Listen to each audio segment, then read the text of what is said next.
Well, that endeavor took entirely longer than expected. Greetings, everyone. Coin here, or Swirling Vortex, or Steven, and welcome back to another episode of Mass Effect Legendary Edition, Mass Effect 1. We're in episode 5.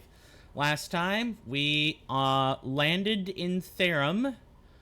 After exploring the galaxy for a little bit, we eventually settled on a planet called Therum, where we believe the good doctor, Liara T'Soni, is.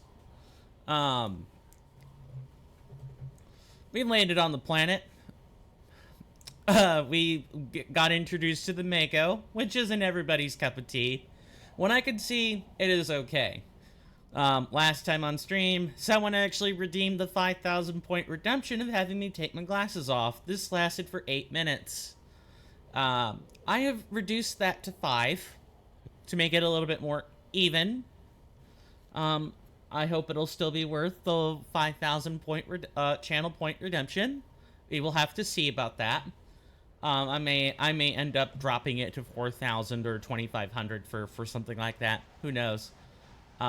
But I have it prohibitively expensive for a reason. We essentially made it to what I would call the midpoint of Therum, where we had to deal with a Geth roadblock, essentially. One of the other key astonishing things about the Mako missions is that they are full of XP, because there's stuff you can't normally kill unless you're in the Mako, or at least it's prohibitively difficult to kill things on foot in a Mako mission. You want to be using your Mako where you can. Trying to make sure I pay attention. Yeah, we've essentially made it to the midpoint. Now we're about to go underground and hopefully get to Liara T'Soni at the end. I chatted this in the chat box before I went and took my preparatory measures, my cup of coffee, which I try to do before stream, but sometimes it doesn't work. Or I jump the gun a little bit and start the stream before I have it ready, which was the case today. How is everyone doing? We're now underground, and we can easily leave at any time. What we're going to do now that we've begun, is to take a look at all these missed codex entries. Pharos is a habitable world in the Attica. There are between 2 and 400 billion stars in the galaxy, and less than 1% of them have ever been visited or had their systems properly surveyed. Humanity's early expansion into the Attican Traverse was haphazard. A desperate race to claim habitable planets where populations can be economically settled. Ignored in the wake of this land grab were thousands of less hospitable worlds, each potentially rich with industrial resources. The wealth of entire solar systems lies untapped, waiting for corporate survey teams or independent pioneers to discover and exploit them. However, this is not an easy task. In addition to the environmental hazards, the fact that uncharted worlds are largely ignored makes them popular bases for criminals, revolutionaries, cults, and others who wish to remain unnoticed by galactic society. Okay, I had to miss a good chunk of that, but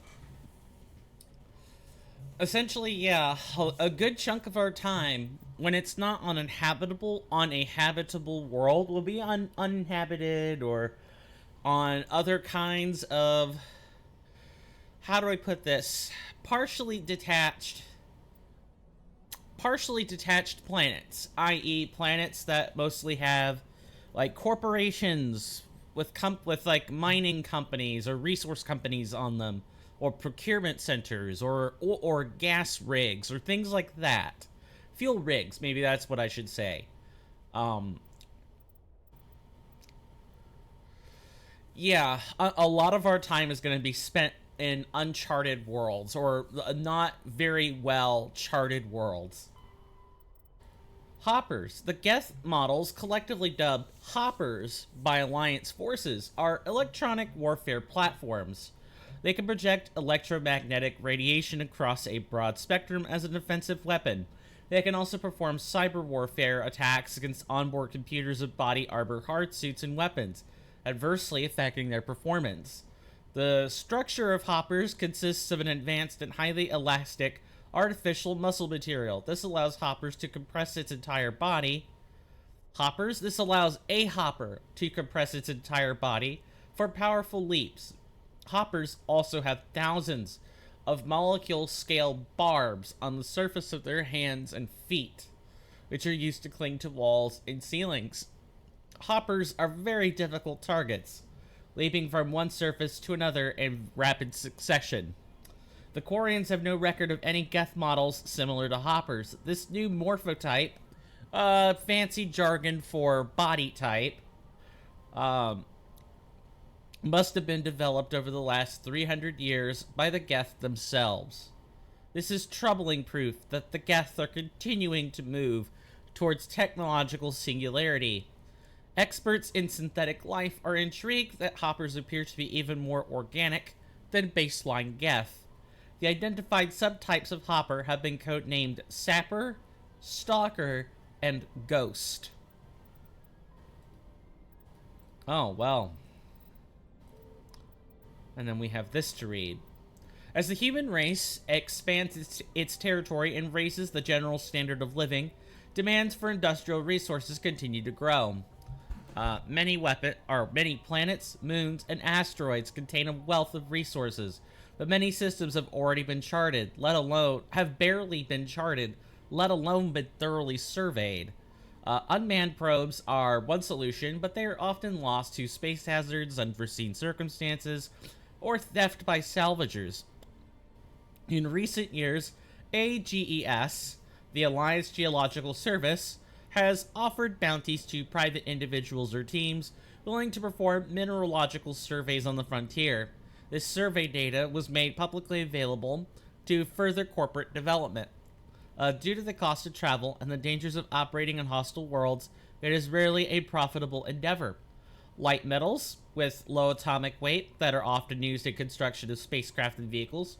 Heavy metals, with higher atomic weights, that construct equipment components. The platinum group elements are particularly useful. And rare earths, which contain most useful has the most useful materials in this category. Wow. Alright, just read it like it is.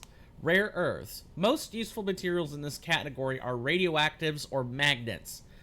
So like iron or uranium, things like that.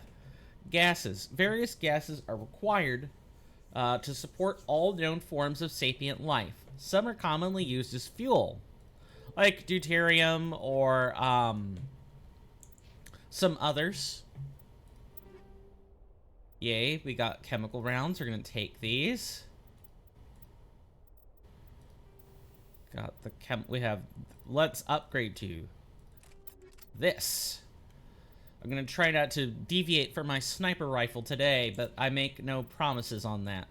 Got to make a new save, because I don't want to have to come back to blinking codex entries, and let's get started. So this is Therum. We were told it was a mining colony, or like a mining... No, that companies came here mostly to mine.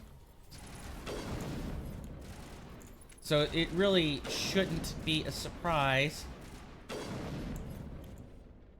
that there are tons of mining shafts and other things of this nature. It makes sense too. Oh, didn't take long for us to find the Geth. See, I'm not such a bad shot. I'm not such a bad shot. Can't really get at him from that position. Nor could I get at him from that position. Thank you and have a nice day, Mr. Geth Sniper. As in please don't. Alright, so yeah, now we're in the Therum ruins. And we have places to go. It's kind of a linear battleground so far. This is probably, outside of the Normandy, the first place you're going to see an elevator. and that's fine. Some places are more vertical than they are horizontal. Is it Farum? I think no, Pharos. Therum and Pharos. Pharos is the one that's going to be quite wide and windy, and oh, Pharos is going to be a real bag of monkeys. A real bad time. We're going to go over here. It looks like this cavern formed around the ruin after it was built. Going to put this away now. We shouldn't need it for a little bit. Yes, a lockdown barrier. We're gonna have to go around. But we already knew that, right? I just wanted to show you that you could go that way early and then get shuttered out by the lockdown barrier. Alright, elevator it is. No Citadel, over, like, comms today. No broadcast, type stuff. Just a silent elevator ride with two lovely ladies. And Tali'Zorah and Ashley are both lovely ladies, and I won't hear anyone say otherwise. Hello, Medkit. Yes. That certainly didn't take long.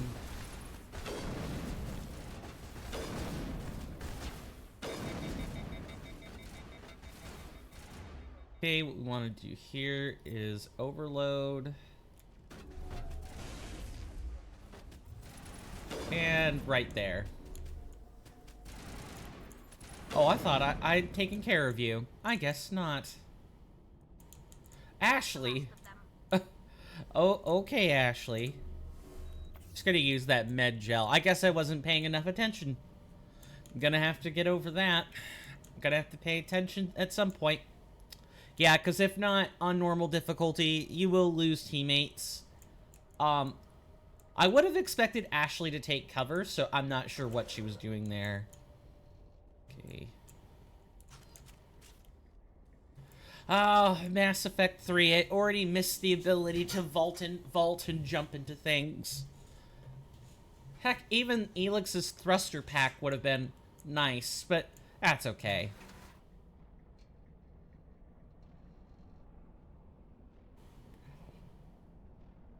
So we're making our way down the Theros... Oh, hello.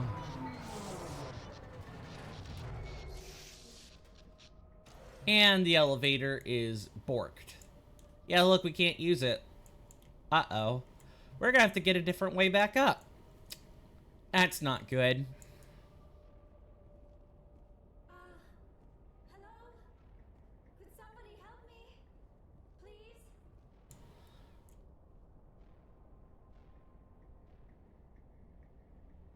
Can you hear me out there? I'm trapped. I need help. Are you okay? What happened to you? Listen, this thing I'm in is a Prothean security device. I cannot move, so I need you to get me out of it, all right? Your mother is working with Saren. Whose side are you on? What? I am not on anybody's side. I may be Benezia's daughter, but I'm nothing like her. I have not spoken to her in years. Please, just get me out of here. How'd you end up in there? I was exploring the ruins when the Geth showed up, so I hid in here. Can you believe that? Geth, beyond the veil! I activated the tower's defenses. I knew the barrier curtains would keep them out. When I turned it on, I must have hit something I wasn't supposed to. I was trapped in here. You must get me out, please! We'll find some way to help you. There is a control in here that should deactivate this thing. You'll have to find some way past the barrier curtain. That's the tricky part. The defenses cannot be shut off from the outside. I don't know how you'll get in here. Be careful. There is a Krogan with the Geth. They have been trying different ways to get past the barrier. Yay, we have found... I did that in, like, kind of a wrong order, but that's alright. Yeah, you know, casually walk up to a trapped Liara T'Soni and ask, you know your mother's working for the Geth, right? Whose side are you on? Like, in the back of Liara's mind, I can't imagine anything less than, really, Shepard? Really? You ask me that while I'm under captivity? Now is not a good time. Hello, girls. You have apparently found... right there. And I have to be careful because I just lost a good chunk of shield. We're going to... Uh-oh. I have forgotten my controls again. It's been over a week since I've last played. You sneaky sly. There we go. That'll do. We're not out of the woods yet. Oh, now you say. Thanks, Tally. Appreciate it. And we're jammed, so we better get that gun pack out.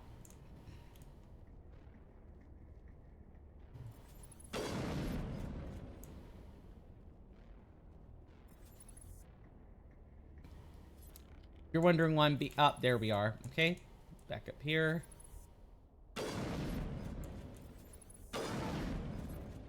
Good. Got him. Any more Geth stragglers? How about up there? Yeah, I just saw one deploy mining laser. Oh, come on. I get the feeling "come on" is gonna be like my top used word. Thank you, girls, for providing the distraction. All right, let's enter those mining laser controls and see what happens. I genuinely do not remember what these do.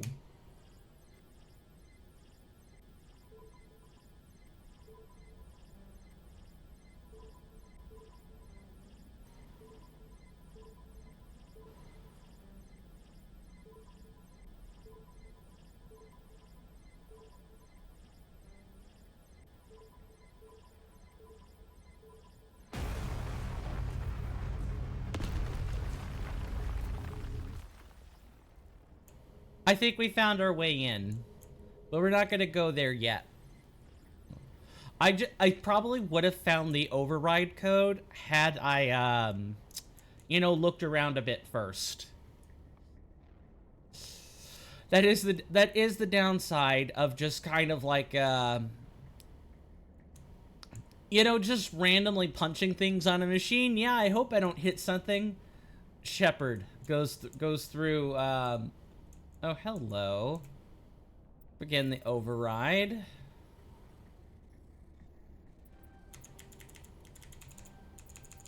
There we go. Got it. Take all these. The combat sensor.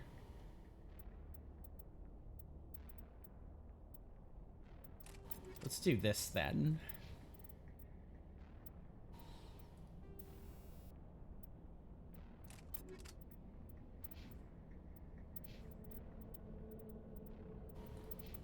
And here.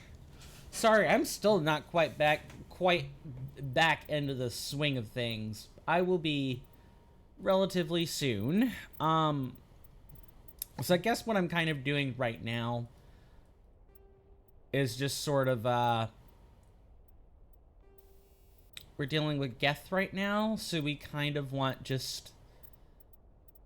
Actually, more than anything, what I probably want you to do is make them a little bit less likely to hit us with stuff.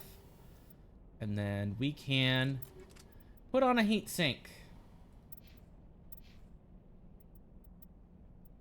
Then I guess we can also put on improved sighting on this. There, we've got two. Everyone pretty much has one or two functional weapons, almost. Don't worry, we will break things down into Omnigel soon. Oh, hello. We're just going to be patient. And there we go. We find the gap.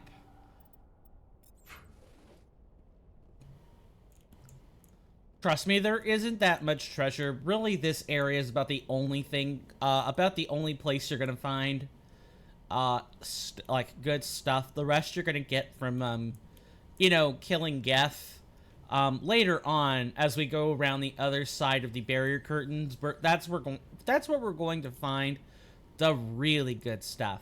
Speaking of good stuff, let's save again.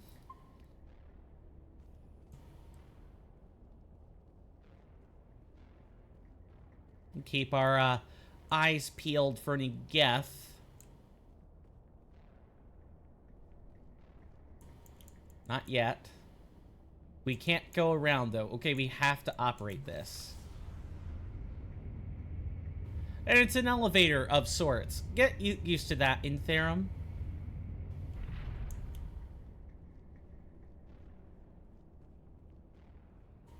Can't operate any of these. So, girls, what do you have to say? You lead. I'll follow. Ashley? Ready. These girls are just like me in this situation. Alright. They're gonna save again. I know, we just saved. Look, let's get used to the high quantity of saves now. I imagine we're gonna have something like 600 before it's over. Oh, how did you get in here? I didn't think there was any way past the barrier. We have to get you out of here before more Geth arrive. Yes, you're right. I've seen enough of them to last a lifetime. That button should shut down my containment field. Which one?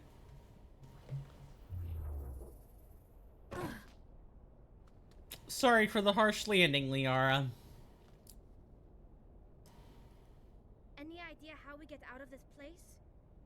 There is an elevator back in the center of the tower. At least I think it's an elevator. It should take us out of here. Come on. Unfortunately, I still cannot believe all this. Why would the Geth come after me? Do you think Benezia's involved? Saren's looking for the conduit. Think fast, Miss Prothean expert. The conduit, but I don't know. we don't have time to pontificate on the finer details, What the ladies. hell was that? These ruins are not stable. That mining laser must have triggered a seismic event. We have to hurry. The whole place is caving in. Joker, get the Normandy airborne and lock in on my signal. On the double, mister. Aye, aye, Commander. Secure and away. ETA 8 minutes. He needs to move faster. Did you guys notice the boxes in the on this elevator? Yeah, guess what? We're probably gonna have a shooting showdown on this elevator because the Geth are gonna try to stop us.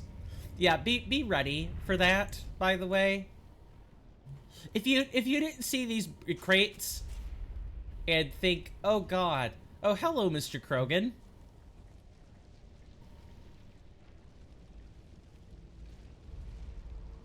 Surrender. Or don't. That would be more fun. Oh, is this that's what you're gonna say? Look, I'm gonna try and negotiate with you, but I don't expect to get very far. In case you didn't notice, this place is falling apart. Exhilarating, isn't it? Thanks for getting rid of those energy fields for us. Hand the doctor over. Whatever it is you want, you are not getting it from me. She'll stay with us, thanks. Not an option. Saren wants her, and he always gets what he wants. Does Saren want a bullet in the head? Spare the Asari if you can. If not, doesn't matter. All right. Now, let's figure out what to do about all this. We've got shock troopers, snipers, and the Krogan Battlemaster. We should probably get the rocket troopers out of the way first, seeing as how the rockets are probably going to deal a bunch of damage. Okay. Then on the shock trooper, we're going to have you hack that. And then Ashley, we're going to let you go for overkill.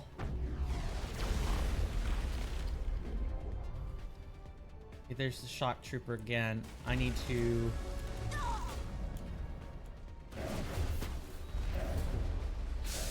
So, I guess the main idea is to just kind of keep calm.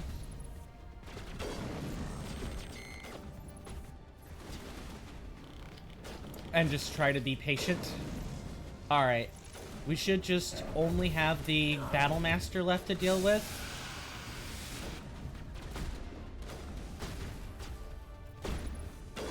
Ah, and a shock trooper right behind.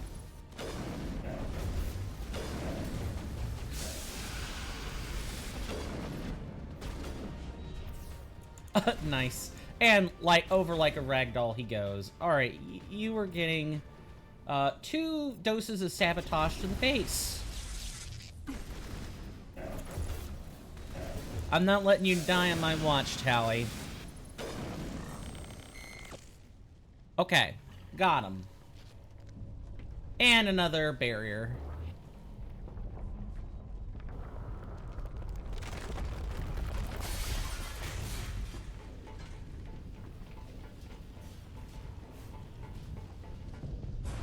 What a segment!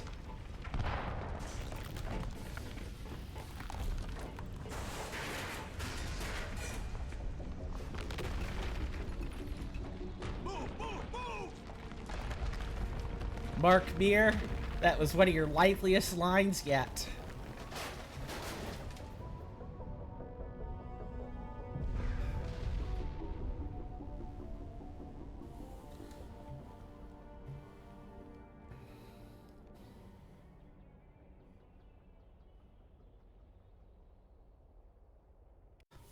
Yay, everyone's alive! Too close, Commander. 10 more seconds we would have been swimming in molten sulfur. The Normandy isn't equipped to land in exploding volcanoes. They tend to fry our sensors and melt our hull. Just for future reference. We almost died out there, and your pilot is making jokes? Joker pulled our asses out of there. I think he's earned the right to a few bad jokes. I see. It must be a human thing. I don't have a lot of experience dealing with your species, Commander. But I am grateful to you. You saved my life back there. And not just from the volcano. Those Geth would have killed me or dragged me off to Saren. What did Saren want with you? Do you know something about the conduit? Only that it was somehow connected to the Prothean extinction. That is my real area of expertise. I have spent the past 50 years trying to figure out what happened to them. How old are you exactly? I hate to admit it, but I am only 106. Damn! I hope I look that good when I'm your age. A century may seem like a long time to a short-lived species like yours, but among the Asari, I am barely considered more than a child. That is why my research has not received the attention it deserves. Because of my youth, other Asari scholars tend to dismiss my theories on what happened to the Protheans. Asari are space elves. I said this before, I mean it. Every, like, high fantasy trope, every high fantasy title has their long-lived elf or long-lived elf equivalent. In Pathfinder, elves live to be around 600 years, like at top end. And they mature when they're about 60. So 60 may be kind of a long time for humans, who tend to die about 10 years past that point, on average, in Pathfinder, unless you're an adventurer. Then, you know, the going rate for death is, how fast can you find the nearest Tarrasque? That would be the answer to that. But yes, Asari are space elves. They are space elves. I might know what happened to them. I've got my own theory on why the Protheans disappeared. With all due respect, Commander, I have heard every theory out there. The problem is finding evidence to support them. The Protheans left remarkably little behind. It is almost as if someone did not want the mystery solved. It is like someone came along after the Protheans were gone and cleansed the galaxy of clues. But here is the incredible part. According to my findings, the Protheans were not the first galactic civilization to mysteriously vanish. This cycle began long before them. Where'd you come up with this theory? I thought there wasn't any evidence. I have been working on this for 50 years. I have tracked down every scrap and shred of evidence. Eventually, subtle patterns start to emerge, patterns that hint at the truth. It is difficult to explain to someone else. I cannot point to one specific thing to prove my case. It is more a feeling derived from a half-century of dedicated research. But I know I'm right, and eventually I will be able to prove it. There were other civilizations before the Protheans. This cycle has repeated itself many times over. If the Protheans weren't the first, then who was? I don't know. There is barely any evidence on the Protheans, even less on those who came before them. I cannot prove my theory, but I know I am right. The galaxy is built on a cycle of extinction. Each time a great civilization rises up, it is suddenly and violently cast down. Only ruins survive. The Protheans rose up from a single world until their empire spanned the entire galaxy. Yet even they climbed to the top on the remains of those who came before. Their greatest achievements, the mass relays and the Citadel, are based on the technology of those who came before them. And then, like all the other forgotten civilizations throughout galactic history, the Protheans disappeared. I have dedicated my life to figuring out why. They were wiped out by a race of sentient machines. The Reapers. The Reapers? But I have never heard of. How do you know this? What evidence do you have? There was a damaged Prothean beacon on Eden Prime. It burned a vision into my brain. I'm still trying to sort out what it all means. Visions.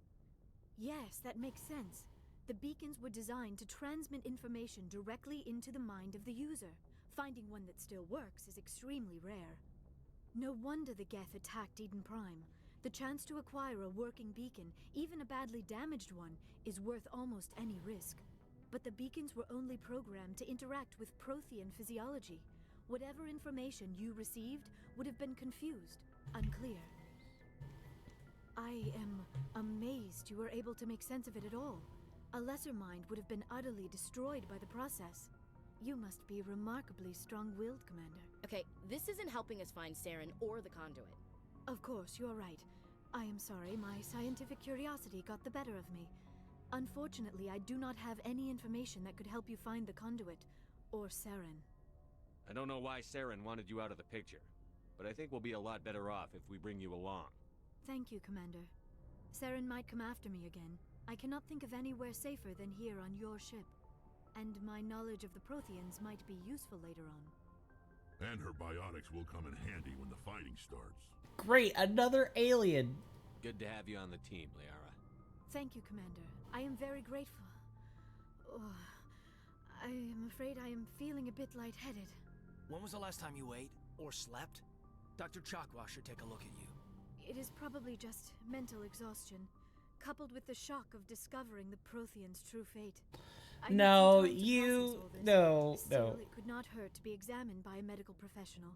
It will give me the chance to think things over. Are we finished here, Commander? We can talk again after you've seen the doctor. The rest of you, dismissed. Mission reports are filed, Commander. You want me to patch you through to the Council? Patch him through, Joker. Setting up the link now, Commander. We've received your report, Commander. I understand Dr. Tassoni is on the Normandy. I assume you're taking the necessary security precautions. Liara's on our side. The Geth were trying to kill her. Benezia would never allow Saren to kill her daughter.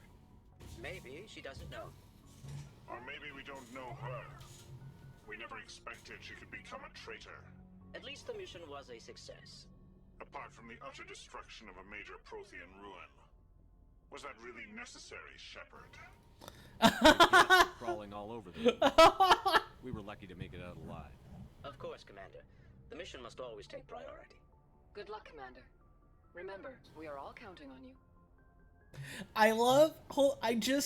I need to say something. I love that you could have hung up right there. You could have been like, was the destruction of a Prothean ruin really necessary, Shepard? To the Turian. Human, visibly annoyed. Ugh, you Turians have a stick bent up your butt. Goodbye.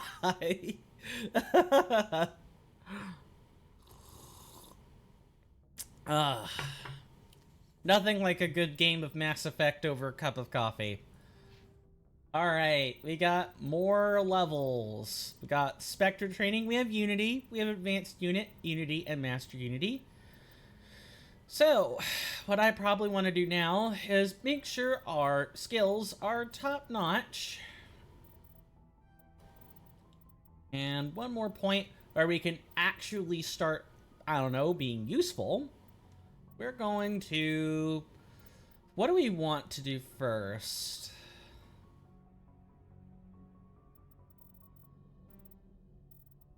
I know, Spectre training is always useful, and it is good to put a point there, but we're woefully deficient on skills. I think we're going to go for Barrier, because Stasis is an extremely powerful lockdown tool. Hardly anything is really immune to it. Alright, any primary? Nope, just secondary stuff.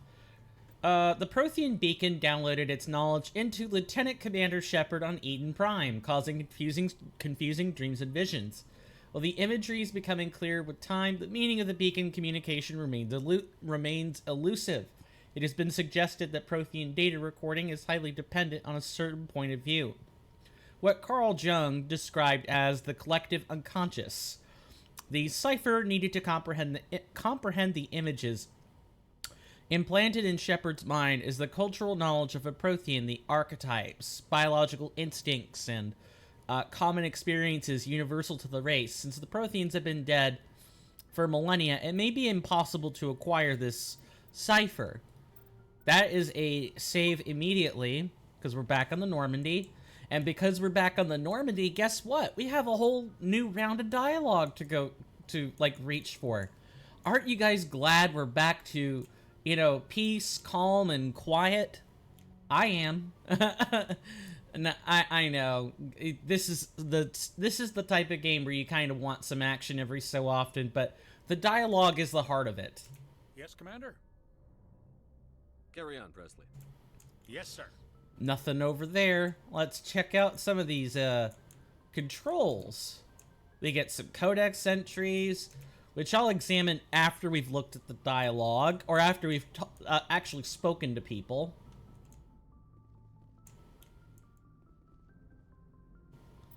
Okay, we're going to save again, because you never know what Joker might say.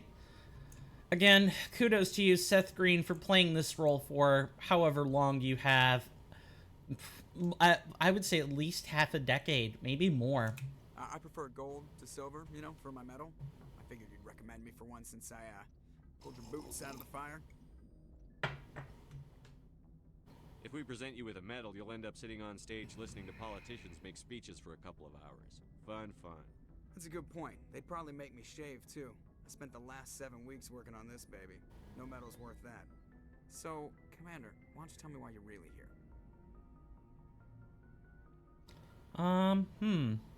We've already learned about the nickname and the disease, so I guess I just want to talk. To know my crew. Mind if I ask you a few questions? I can see where this is going. You did a background check on me, didn't you? Well, I'll tell you the same thing I told the captain. You want me. Top of my class in flight school, I earned that.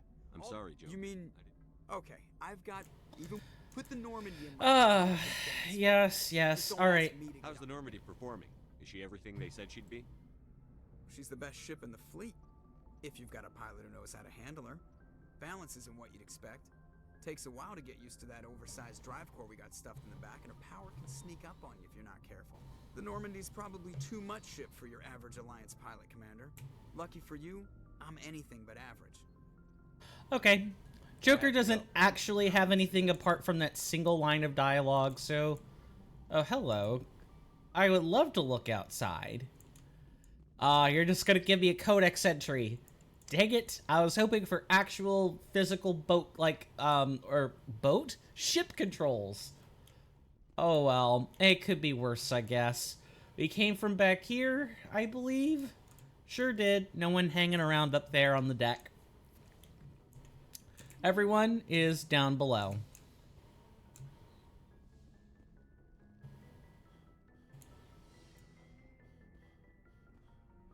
Really, Shepard? You're that winded? We're going to talk to Liara last, because that might actually cause some well, I should say problems. It'll be more like we might actually advance things, because there's a very specific line of conversation we need to have with Dr. T'Soni, and I can't say it's going to be an easy one, because there are implications for this. There really are.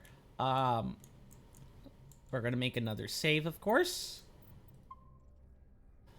Look, I don't want to make mistakes on dialogue. Hello, Kaidan. Anything you need, Commander? What's your opinion on the last mission? Dr. T'Soni. Seems like a sweet girl. Easy on the eyes. I mean, if you like the bookish sort. Any intentions there, Lieutenant? No, Commander. Just art appreciation. Just art appreciation. Well, well, well. At least you're keeping it to yourself. You know, apart from me, who I now know. Just trying to get a sense of where the crew's at. Thoughts? Is this an official evaluation, Commander? Or off the record? Alenko, when it's just you and me, you can consider it off the record. That's a generous attitude. Okay. I think there's something wrong with all this. This Saren is looking for records on some kind of galactic extinction, but we can't get backup from the Council? Sorry, Commander. There's writing on the wall here, but someone isn't reading it. The Council doesn't want to believe anything's wrong. I'd call it human nature, but... I hear you. It just seems like a group that's been around as long as the Council should see this coming. Sorry if I got too informal. Protocol wasn't a big focus back in Bot. Tell me about it. Biotic acclimation and temperance didn't last past the airlock. To the kids they hauled in, it was brain camp. Sorry, hauled in is unkind. We were encouraged to commit to an evaluation of our abilities so an understanding of biotics could be compiled.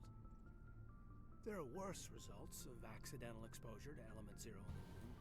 Beats the brain tumors some kids grew up with. Is there some question about how you were exposed? My mother was downwind of a transport crash. It was before there were human biotics, a little after the discovery of the Martian ruins. It only gets iffy around 63 when Kinetics was running out of first-gen subjects. Until then, they'd relied on accidentals. Bunch of guys in suits show up at your door after school, and next thing you know, you're out on Jump Zero. Jump Zero is Gagarin Station, right? What's it like? Yeah, that's the official name. Biggest and farthest facility we had for decades. Right on the termination shock, the outer edge of the solar system. It's where they did all the Goose Chase FTL research before we caught on to using mass effect fields. It was a sterile research platform when I was there.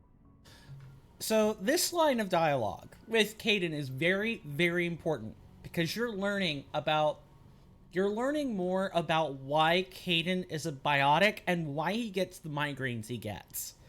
You're learning more about him as a person and what he went through, because that research station was not the kindest to its test subjects. We learn later in, I think it's either Mass Effect 2 or you might even learn more later in Mass Effect 1 or 3. I'm a little bit patchy on where exactly you learn more, but you do get that opportunity. And what you discover for yourself will be revelatory. Very revelatory. Tell me more about friends there. There were other kids in the same boat, right? At least you weren't alone out there. That's true. We did have a little circle that'd get together every night before lights out. We didn't have much to do, though. It was a research platform then, and Kinetics kept Jump Zero off the extranet to prevent leaks. Then you must have had plenty of time to get to know each other. Yeah, we'd sit around and bull every night after dinner, play cards or network games. There was this girl named Rana, who had a little circle grow up around her. She was from Turkey. Her family was very rich. But she was smart and charming as hell. Beautiful, but not stuck up about it. I think you'd have liked her.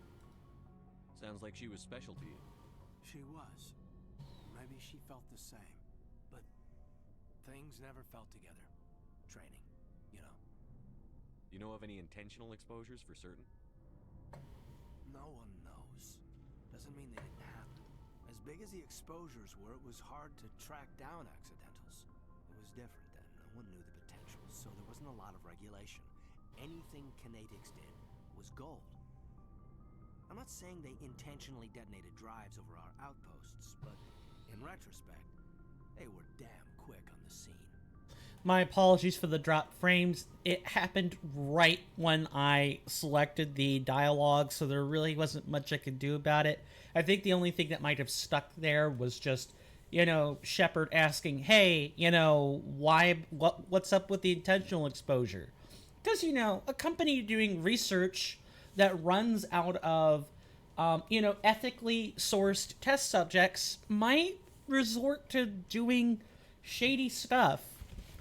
And this is a good opportunity to talk about, I guess, science and ethics. I realize this is we're trying to play a game, right? You know, and I don't want to spend too long on this, but those of you who know about the anti-vaccine movement should know about a specific doctor. I forget his name already, so I'm going to do... Before I continue, I want to get this right, because the name is, like, right there on the tip of my tongue. And, I really want to make sure we get it, because I want to attribute this to the right person.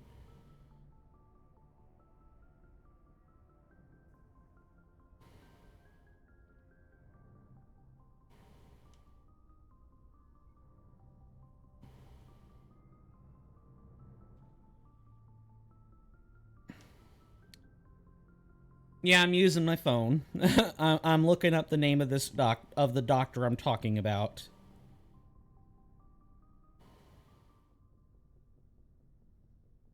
No, it's not what I want.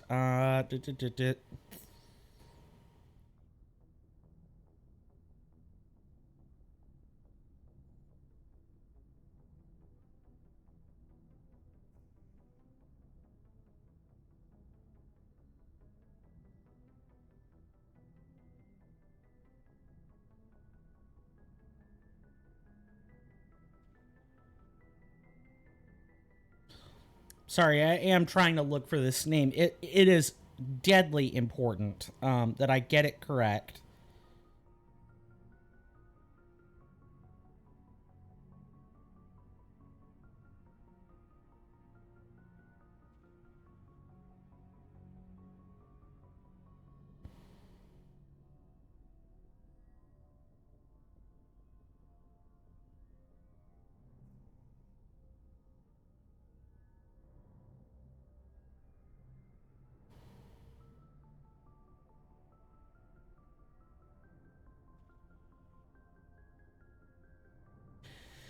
There we go. Andrew Wakefield. That's the name of the physician. I said doctor, and that is technically correct, but he is a physician. So the story goes is that he was trying to develop a vaccine. Of course it is. That's the crux of it. That's why it's not exactly why the anti-vax movement exists, but Wakefield made it worse. So he was trying to develop a vaccine. I believe it was for the NMR, like measles, mumps, rubella, that series of diseases. However, there was already a vaccine out there on the market, and Wakefield wanted people to use his vaccine. I really hope I'm getting this right. You know, for those of you watching the VOD later, or if there's anyone in here now who kind of knows the history better than I do, please feel free to correct me. I'm not always correct. I can only go based off of, you know, my own memory and what I decide I want to refer to in looking stuff up. I only looked up the name. The rest I kind of know. I think I know it fairly well, because it's been drilled into our brains as like bio and med majors. Anyone who talks about vaccines in great detail will tell you about Andrew Wakefield. It's kind of why there's a large circle of anti-vaxxers that has only grown ever since. Wakefield was the reason that it all kind of came bubbling back to the surface from the 1800s. Anyway, so what Andrew Wakefield did was falsify his research. He tried to link autism to vaccines, based on either the vaccine preparation methods or something like that. His intended effect was to just scare people off of the current NMR vaccine. No, it's MMR. I don't know. I said NMR. That's like, that's a type of chemical analysis. Come on, Coin. Get your terms together. The MMR vaccine. So sorry about that. His stated intention was to just push people toward his vaccine, right?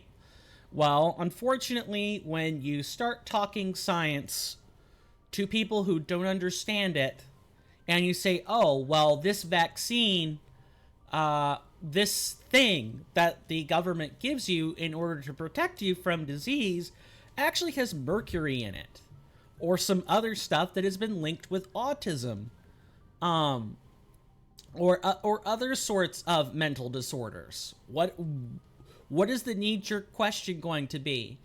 Do other vaccines cause this kind of effect? Do they? And of course, I'm pretty sure Andrew Wakefield may have tried to clarify that, or maybe he never did.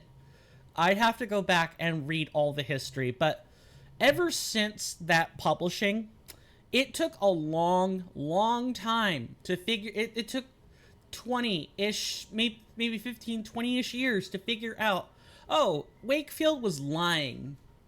Wakefield was just trying to get people to buy his vaccine, to get companies and governments to use his vaccine. He wanted to make money. And part of me can't blame him for wanting to make money off of research. Like, if you're going to go out of your way to develop a vaccine, which at the time, and even now, is a very rigorous, expensive thing, you want to be paid for it. Because governments today don't just give you an exploratory permit for experiments. You have to empirically prove there's a link. And what do you do when you don't think there's a link? You lie. You lie. You use a lot of data, a lot of false data that happens to look true. That's the difference. You can't just pull up a random stat chart. You need to show theory, which Wakefield did, and he got his funding. He may have even gotten it honestly. Like I said, I'd have to go back and look up all the particulars, but Wakefield's kind of a big name in the scientific community for being a famously unethical man that jump-started the anti-vax movement. If he had just never tried to develop a new MMR vaccine, maybe we wouldn't have anti-vax today, like at all. And maybe COVID-19 might have panned out differently. But Andrew Wakefield happened. The man wanted to make money. He was greedy in that respect, and his greed didn't just affect him, it affected everybody. And it affected everybody by splitting people into two camps. People who did want the vaccine, who trusted the vaccines, and people who were like, hey, wait a minute, I've been getting vaccines for how long now? And they have mercury? Do I have latent undiscovered autism? Am I sick? Is the government putting, like, I don't know, machines inside us, like sensors and spy equipment? That's the kind of conspiracy theory this sort of stuff fuels.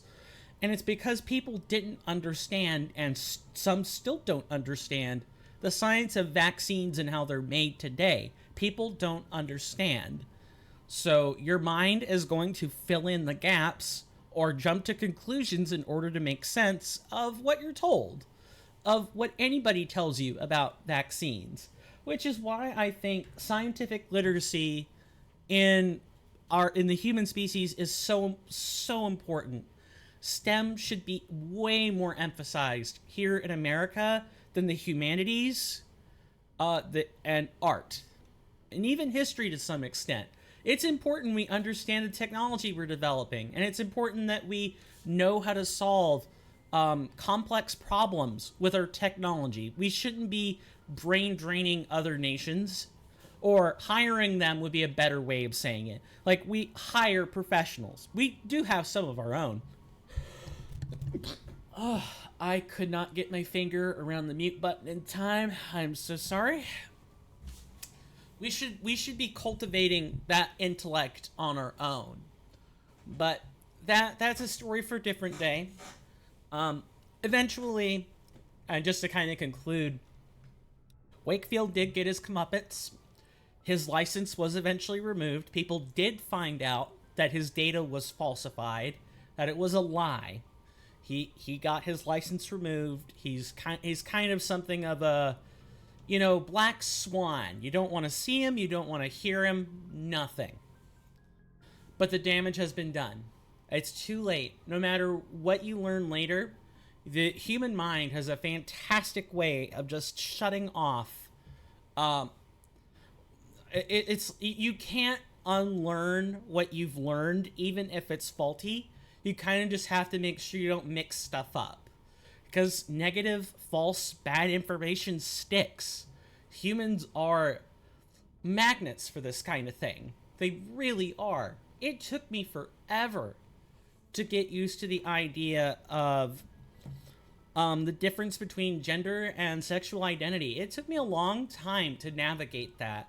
I kind of knew as a person, as a human being, that there was a difference, but when you don't have words for it, we're talking like the early, mid-2000s here, when I kind of first knew what sexual orientation was. It took a while to get used to that, and regardless of whether I'm used to it now, I have to accept that at some point I told someone my thoughts as a young child on my lack of understanding, and that might have influenced someone to make a decision based on that lack of evidence. I have to accept responsibility. Even if I don't remember it happening, I might have said something and my brain just locked it out. Never mind any trauma. All right, Caden, we're going to let you continue onward, and then we're going to take a break. Jump Zero is a long way from home. What was it like? The Grand Gateway to Humanity looks a lot better in the vids. But that's my own baggage, Commander. No bearing on this. Alenko, there's no regulation that says you can't be friends with your commander. I appreciate that, Commander. I just don't want you to think that I'm a whiner. Besides, I've got my past squared away. Very well, we've learned a lot. So we're going to make a new save. We got to know Caden a little bit better. I hope to get to know the rest of the crew a little bit better. We're going to take a break. And when we come back from that break, I'm going to continue talking. A little bit of consideration I want you to do. And I'm not asking to, report back to me on break after break is done or anything. I hope you have a good break. But I hope this has spurred some conversations about, like, you can buy a scientist as easily as you can buy a politician. It just takes the right motivation. We're all kind of slaves to the financial system. We're a slave to reality. There are always going to be things that bend or tilt our hand one way or another. And I want you to think if you've experienced any other sorts of unethical decisions. Were you too scared to say something? You didn't think it was your business? Or did you say something? And why? You don't have to share those things, but I just want you to be ruminating on this. When was the last time you actually dealt with something that might have been considered questionably shady or otherwise unethical, and you either knew it, could figure it out, or just had that inkling that, and not everything was above board, and without proof, you don't know what to say or do? I think that's a good question to posit on break. We're going to take 5 minutes. I'm going to play a 90-second ad during that time period, and when we come back, we're going to get to know our crew a whole heck of a lot better. I'll see you guys after the break.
I am back. So sorry about that.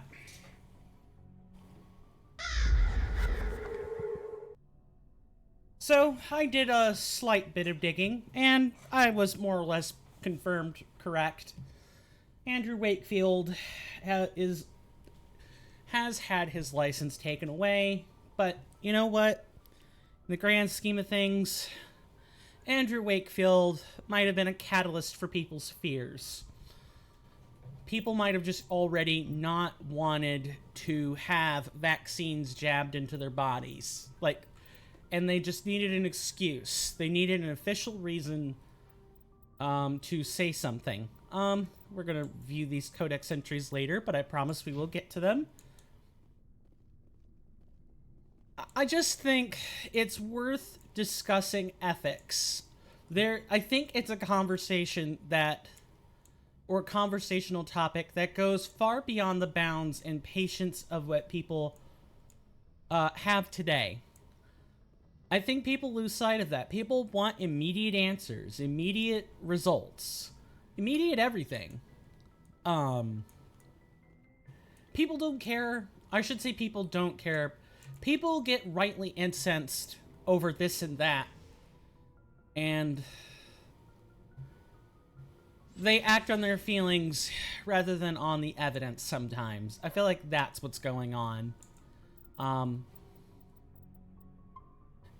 I think that just lack of patience started at, silence is violence.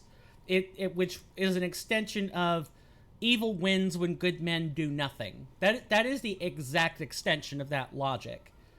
Which sometimes I guess it is.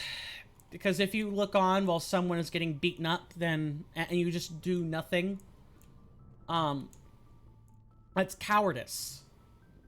But that cowardice is also your own instincts telling you not to mess with what's going on.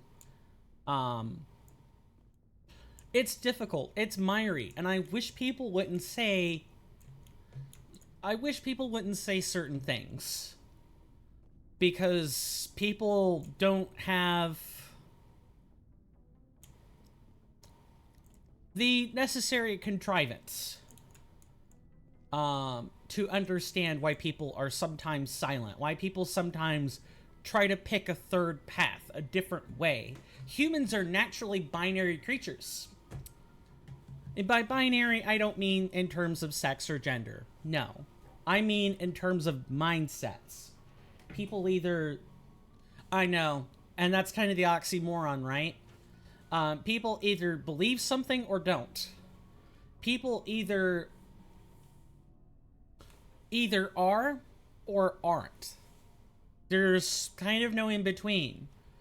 You might say, well, gender and sexual identity, for example, are a case where people can be myriad things. And I would agree with you. As long as we don't discount human genetics. For example, intersex is not a third sex.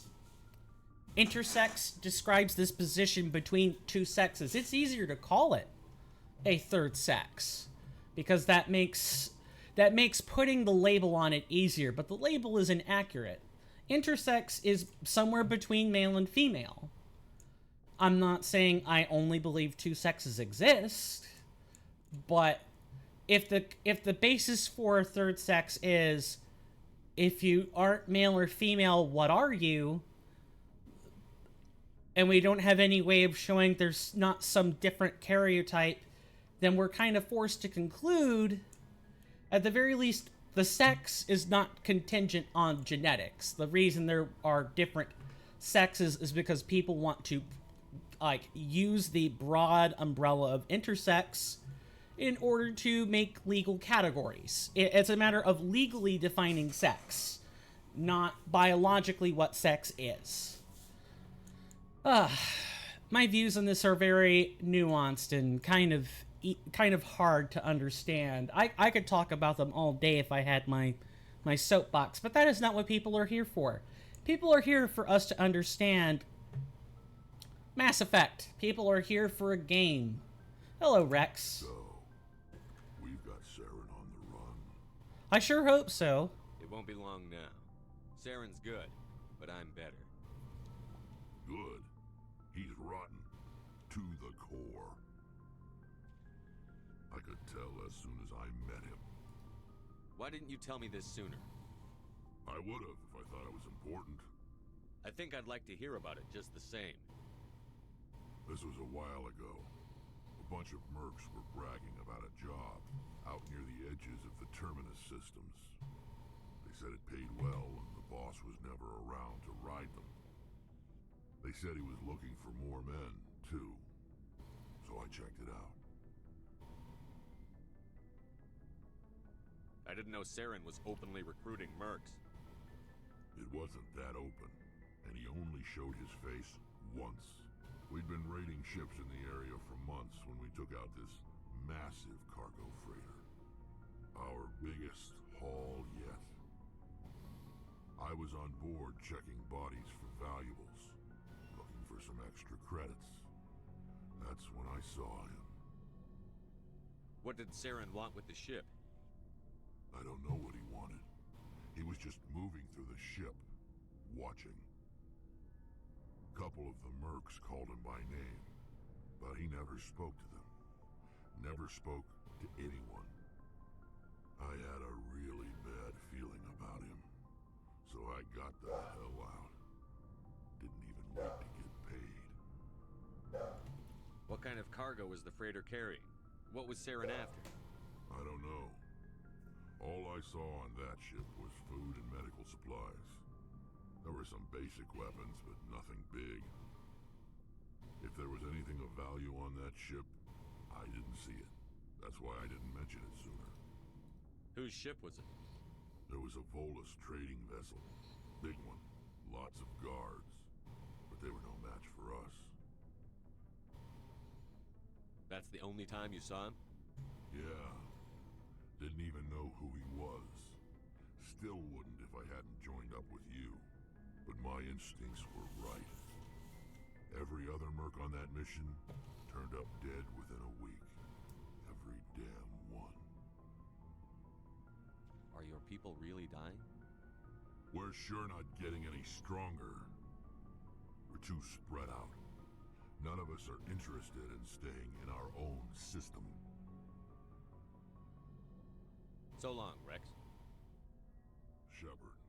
I got tricked there a little bit, mainly because I didn't realize that was previous dialogue, so we heard a little bit of it, but as soon as I realized, I yeeted the heck out. I noped out. Hello, Ashley. Commander, you have a minute to talk? Sure. I keep an open door policy. If you have any concerns, lay them on me. All right. I know things are different aboard the Normandy, but I'm concerned about the aliens, Vakarian and Rex. With all due respect, Commander, should they have full access to the ship? They may not serve the Alliance, Chief, but they're allies. At least as far as Saren goes. This is the most advanced ship in the Alliance Navy. I don't think we should give them free rein to poke around the vital systems. Engines, sensors, weapons. You don't trust the Alliance's allies? I'm not sure I'd call the Council races allies. We, humanity, have to learn to rely on ourselves. Standing up for ourselves doesn't mean standing alone. I don't think we should turn down allies. I just think we shouldn't bet everything on them staying allies. As noble as the Council members seem now, if their backs are against the wall, they'll abandon us. You've got a pessimistic view of the universe, Williams. A pessimist is what an optimist calls a realist. Look, if you're fighting a bear and the only way for you to survive is to sick your dog on it and run, you'll do it. As much as you love your dog, it isn't human. It's not racism, not really. Members of their species will always be more important to them than humans are. These seem like deeply held beliefs, Williams. What made you think this way? My family's defended the Alliance since it was founded. My father, grandfather, great-grandmother, they all picked up a rifle and swore the oath of service. I guess we just tend to think of Earth's interests as our own. It doesn't sound like you've worked with aliens before. No, sir. Mainly I've been groundside, part of the surface garrison forces. I did get a rotation on a space station for training. Every Marine a rifleman, every rifleman ZG certified. That's odd. Your record is spotless and your technical scores are exemplary. You should be serving with the fleet. Anyway, that's why I haven't served with many aliens, Commander. I never knew my family. Grew up an orphan on Earth. Anybody in your family I'd have heard of? Couldn't say, Commander. So why are you out here? Just trying to get away from Earth? No. The future of humanity is out here. There's so much we haven't seen yet. Yeah. I still remember my first field exercise on Titan. When we hit mud, the reality hit me. I'm the first person who ever stood here. Then my drill instructor kicked me in the ass. I went face first into the muck. He spent the next 5 minutes chewing me out for gold breaking. Don't tell me you had Gunny Ellison. He's the only one I know who uses that word to describe shirking duty. Oh lord, you went to the Makapog boot camp too? Yeah, Gunny Ellison's still reaming out recruits down there. Kicking ass and using words like inveigle and pusillanimous. Inveigle? I'm sorry. I have a puerile infant brain. I'm very puerile infant brain. But at the end of the day, Ashley, I get your feelings. I understand. It's hard to trust what is foreign and unfamiliar to you. It's not an easy journey for me either, Commander Shepard says internally. But you still have to work with your allies. You still have to put them aside, or at the very least find a way to unpack them a little bit more neatly than that. All right. I can see where your concerns are coming from, Williams. But this is a multilateral mission. You're going to have to work with aliens, like it or not. It won't be a problem, Commander. You say jump, I say how high. You tell me to kiss a Turian, I'll ask which cheek. Would you kiss anyone I ordered you to? That depends, sir. If you ordered me to kiss a superior officer, that would be a violation of the regs concerning fraternization. That would make it an illegal order. I'd be required to decline and relieve you of command. Sir. What's your opinion on the last mission? Not sure I buy Dr. Tassoni's story about her and her mom not talking. They're family, right? I think she's being straight with us. Or at least, I don't think she lies very often. Yeah, she's probably really bad at it. Too bad those ruins got destroyed. I mean, they lasted thousands of years. That's impressive. We'll talk later, Williams. Looking forward to it, sir. Hopefully I did not just start a train of conversation that makes Ashley a little more likely to romance us. For those who maybe don't know, I said this before at episode 1. I'll say it again. I have a plan for romances. I do. I have a plan for a romance partner. It's not in this game. I'll tell you that. It's not in this game. We're gonna ride out the train a little longer. I want people to guess. If I've got the cash, or even if I don't, I'll find some way to get the cash. Whoever guesses correct gets a free Twitch gift sub. Absolutely free. 1 month. I think that's a good incentive. I think that's a nice prize. It's not a very big prize, but it is a prize. So maybe keep an ear out. Try to guess. There are only so many characters in the pool of Mass Effect for romances. If you want to guess, I'll let you know about the time when your guesses should start to be valid. Before that, I will neither confirm nor deny if your answer is correct. You'll know when I change my tune on that. Promise. And patrons and subs, I will be telling you more about this when the time comes. Because you get a little bit of a heads up on that. And a heads up is like way more detailed than this. Alright, we're gonna save again. I know, I'm such a safe scummer. It's not even funny. Commander, how are you? Why did you want to be a CSEC officer in the first place? That's a good question. There were several reasons, I guess. Like what? Probably the same as most officers. I wanted to fight injustice, wanted to help people. I guess my father had something to do with it too. He was CSEC, one of the best. I grew up hearing about his accomplishments or seeing his picture on the vids after a big arrest. He's taking my resignation pretty hard. That's tough, but you'd think he'd be impressed you're going after Saren. My father's a CSEC man to the bone. Do things right or don't do them at all, he says. He thinks I'm being too rash, too impatient. He's worried I'll become just like Saren. He actually talked me out of becoming a Spectre when I was younger, for the same reasons. You were asked to be a Spectre? Well, I was targeted as a possible Spectre candidate, me and about 1,000 other Turian military recruits. I could have received special training, but my father didn't like it. He despises the Spectres. He hates the idea of someone having unlimited power with no accountability. He wouldn't like you, Commander. No offense. I suppose I can understand his concern. You can. But Saren's not going to play by our rules, CSEC's rules. If you want to nail Saren, you need to send someone who isn't restricted by policies and procedures. Just because you can break the rules doesn't mean you should. I don't need to stoop to Saren's level to stop him. And neither do you, Garrus. I see what you mean, but I'll think about it. Thanks, Commander. Well, I would say the big heavy hitters of conversation today have been Kaidan and Ashley. They really, really have. You know, Tali and Liara notwithstanding, you learned some pretty deep things about your allies. Things that probably take months. Nice codex entry. Hello, Engineer Adams. Something I can do for you, Commander. Where else have you served, Adams? No. Class. My last assignment was on the Tokyo. Carry on, Adams. Aye, aye, Commander. Oh, hello, Shepard. Are you okay? I don't know. Your ship is amazing, and your crew's been really great to me, especially your chief engineer. But I just sort of feel out of place.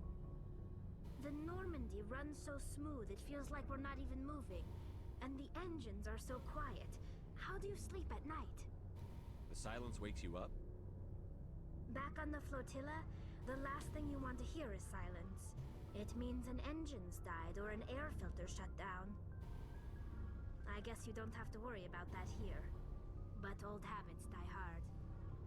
But it's more than just the silence. This ship feels so empty. It's like half the crew is missing. Back home, I couldn't wait to go on my pilgrimage. I couldn't wait to get away from the crowds. Now that I'm out here, I kind of miss them. Sometimes we don't appreciate what we have until it's gone. That's true. I'm starting to wonder if that's what the pilgrimage is really about. It's given me a whole new perspective on my people and our culture. You know, there's always a few who go on their pilgrimages and never return. I always assumed something bad happened to them, but maybe they just wanted a different life. You do plan to return to the migrant fleet, right? I could never abandon my people, Shepard. I will go back eventually, but we have to stop Saren first. Otherwise, I might not have a home to go back to. I should go. See you later. Yay, that's everyone except Liara, you know, that we've spoken to. Yeah, I would definitely say there are different moments where you have heavy-hitting conversations, and they differ from mission to mission. I wouldn't say that any one of them is less important than the others, but you could definitely tell who's really been thinking hard, and who hasn't. We're gonna make a new save, because Liara should be in here. If the dialogue is to be believed, let's replenish our Metagel stores, and then talk to Dr. Chakwas. Yes, Commander? Is there something you need? I should go. Goodbye. Or not. Okay. What about in here? There you are, Liara.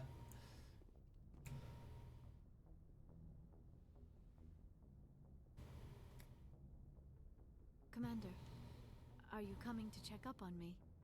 You look much better. How are you feeling? Dr. Chakwas assures me I am going to be fine.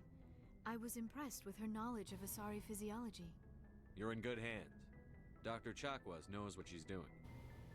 I never properly thanked you for saving me from the Geth, Commander. If you hadn't shown up, I'm just glad we got there in time.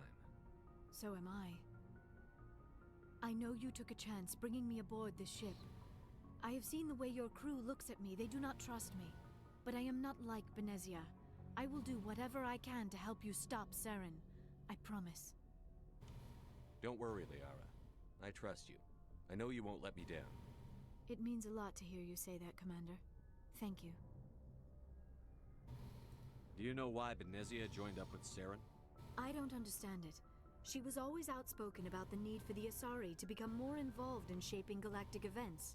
Maybe she thought allying herself with Saren would somehow be for the greater good in the long run. At least I hope so. This hurts you, doesn't it? None of this makes any sense to me. I have not spoken to Benezia in many years, but I know her. And this was not like her. Something changed. I'd like to know more about the Asari. We were the first species to discover the Citadel. We were instrumental in forming the Council, and we always strive to be the voice of peaceful cooperation in galactic disputes. My people believe we are all part of a single galactic community. Each species contributes something to the greater whole. Although we seek to understand other species, it seems few of them seek to understand us. The galaxy is filled with rumors and misinformation about my people. Like what? Most of the inaccuracies are centered around our mating rituals. My species is monogendered. Male and female have no real meaning for us. We still require a partner to reproduce. This second parent, however, may be of any species and any gender. I don't understand. Your species can mate with anyone? Mating is not quite the proper term, not as you understand it. Physical contact may or may not be involved, but it is not an essential element of the union. The true connection is mental. Our physiology allows us to meld with other beings. We can touch the very depths of their minds. We explore the genetic memory of their species. We share the most basic elements of their individual and racial identities. We then pass these traits onto our daughters. It is how we learn to grow as a species and how we develop a greater understanding of other races. What happens to your partner after the union? Every relationship is different. Some unions are a single encounter with both parents parting ways afterwards. Others can be more long-term. Sometimes an Asari and her partner will stay together for many decades. What about the age difference? Asari live for 1,000 years. What happens when your partner dies? Few sapient species live as long as my kind. We have learned to take a philosophical approach to our unions. We do not focus on the inevitable loss of our partners. Instead, we enjoy the time we spend with them. And even after they're gone, a part of them lives on in us. The union is a connection that transcends both time and space. Oh, that is very, very, very beautiful. I've always loved the, oh, what if Vulcans could meld, but taken another step. This is like Vulcan melding, but taken another step. You know, where you go so far as to make another. Really, you only ever make Asari. You don't ever make any other kinds of creatures with an Asari union, ever.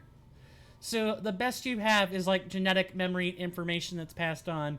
That would probably disquiet or concern a lot of human beings, especially men, who like to have some of their physical traits passed on.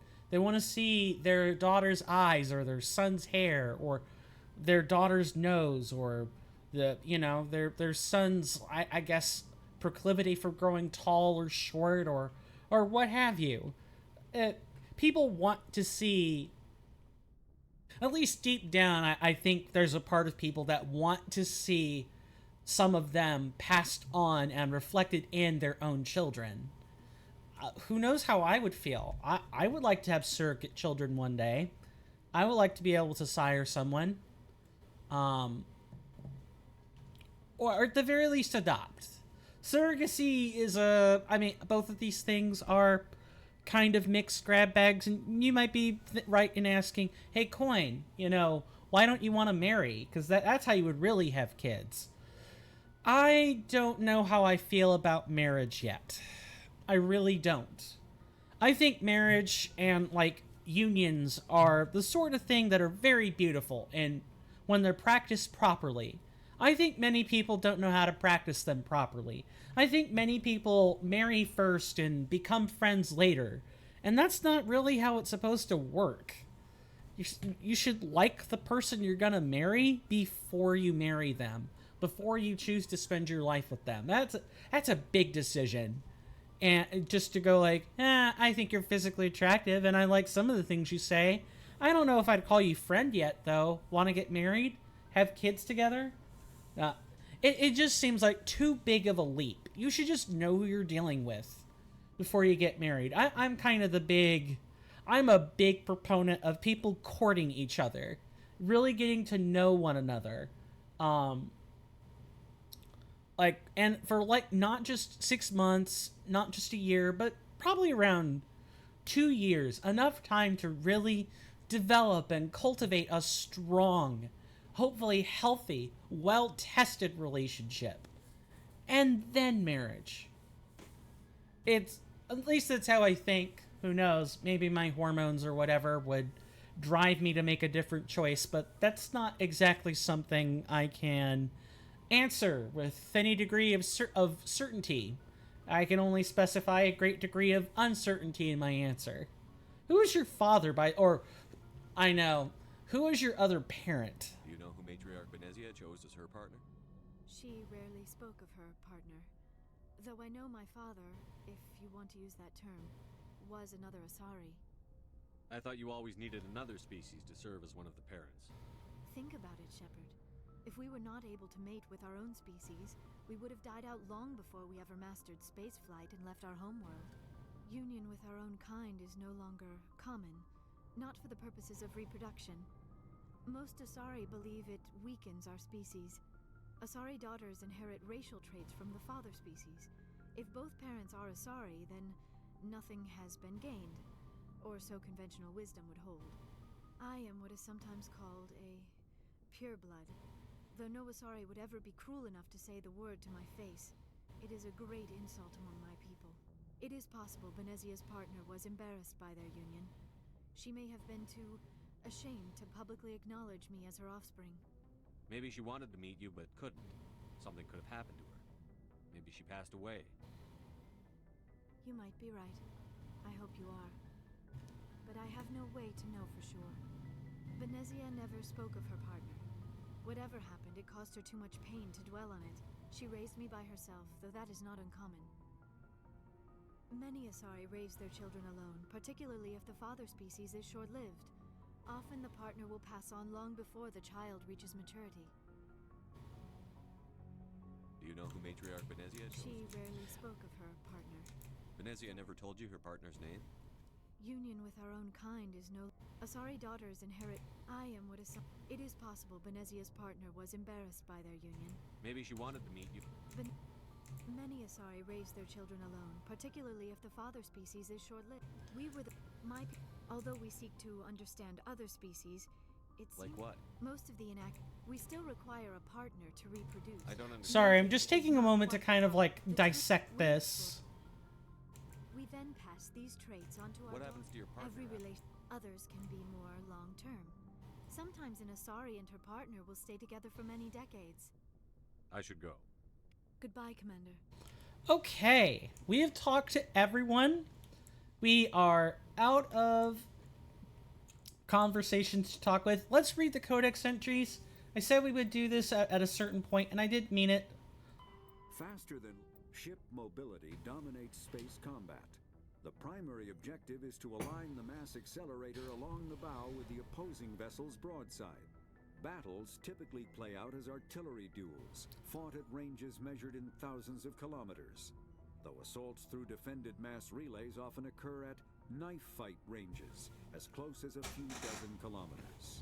Most ship-to-ship engagements are skirmishes between patrol vessels of cruiser weight and below, with dreadnoughts and carriers only deployed in full-scale fleet actions.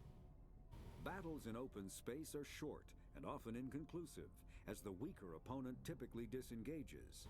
Once a ship enters FTL flight, the combat is effectively over. There are no sensors capable of tracking them, or weapons capable of damaging them. The only way to guarantee an enemy will stand and fight is to attack a location they have a vested interest in, such as a settled world or a strategically important mass relay.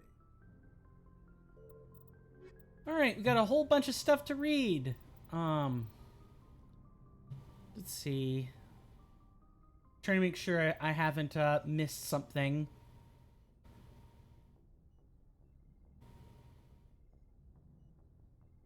I guess I'll just start from the top and assume this is new. That is one of the disadvantages. You don't know if you've clicked on something that's new, if you've opened the panel. So I'll just start. Because of their long lifespan, Asari tend to have a long view, not common in other races. Typical for elves, I know. When they encounter a new species or situation, the Asari are more comfortable with an extended period of passive observation and study than immediate action. They are unfazed that some of their investments or decisions may not pay off for decades or centuries.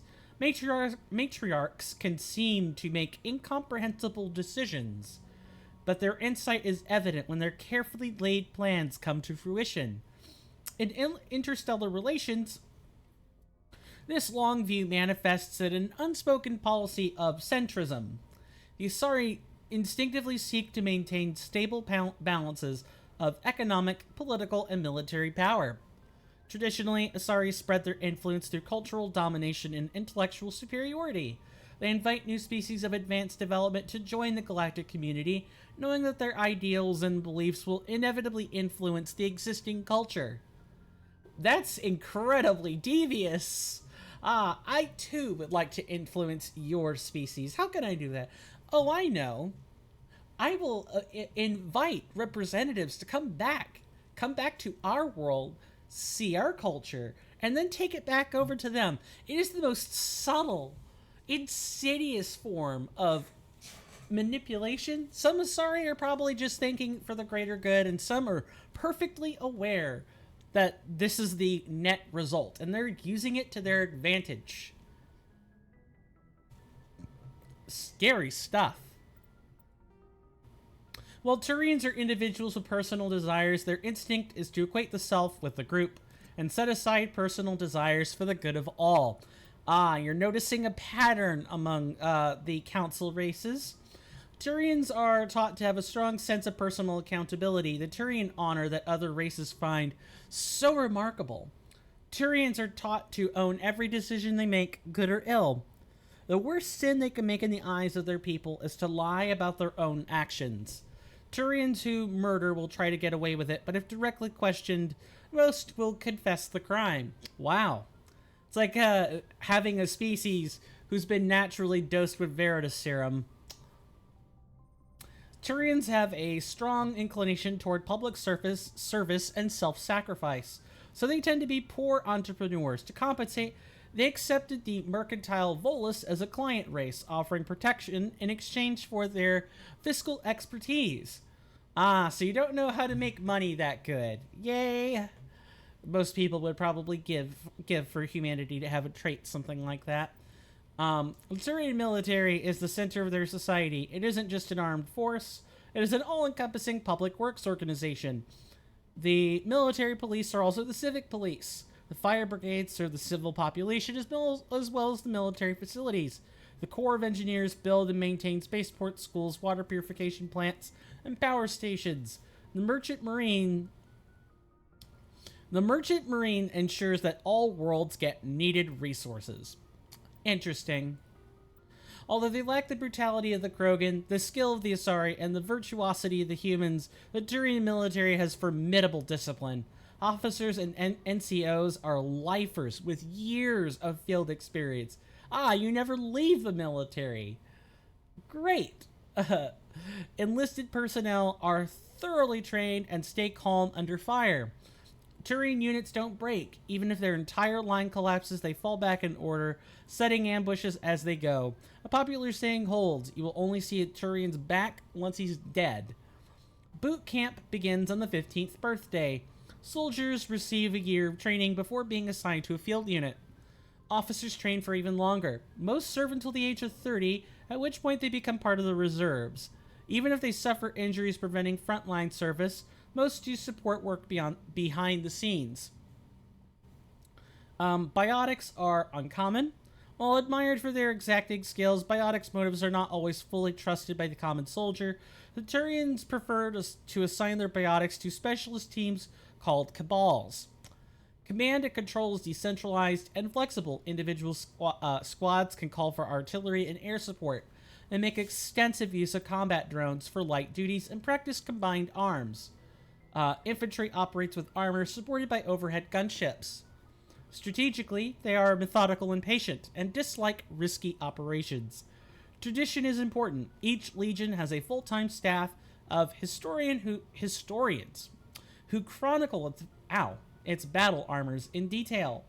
The oldest have records dating back to the Turian Iron Age. If a legion is destroyed in battle, it is reconstituted rather than replaced. The Turian recruit auxiliary units from conquered or absorbed. The Turians recruit auxiliary units from conquered or absorbed minor races. Auxiliaries are generally light infantry or armored cavalry units that screen and support the main Turian formations. At the conclusion of their service in the auxiliaries, the recruits are granted Turian citizenship.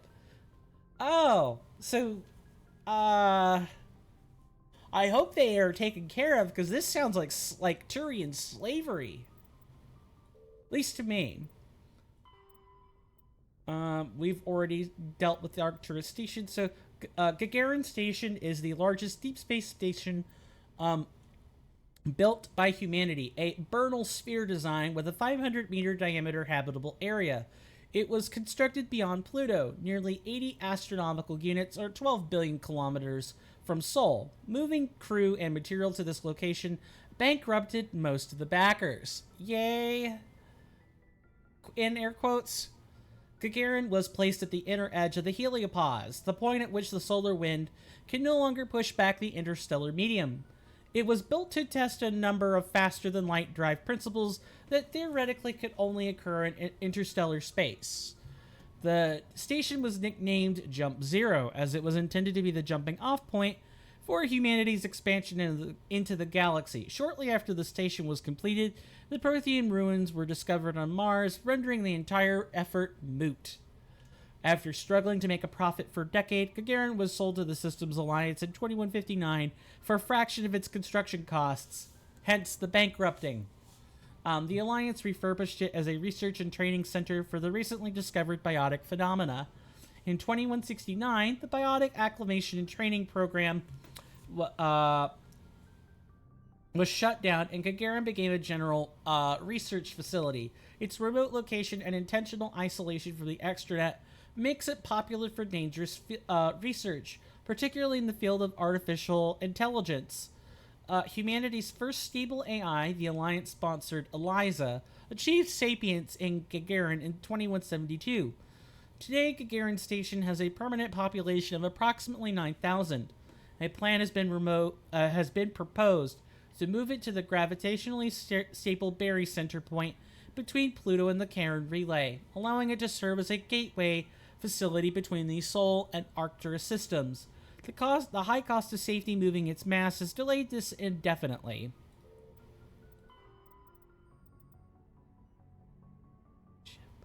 Okay, the drive charge. As positive or negative electric current is passed through an FTL drive core, it acquires a static electrical charge. Drives can be operated at an average of 50 hours before they reach charge saturation. This change is proportional. What? I'm sorry. This change is, wow, they fused the words together. Spelling error. Proportional to the magnitude of mass reduction.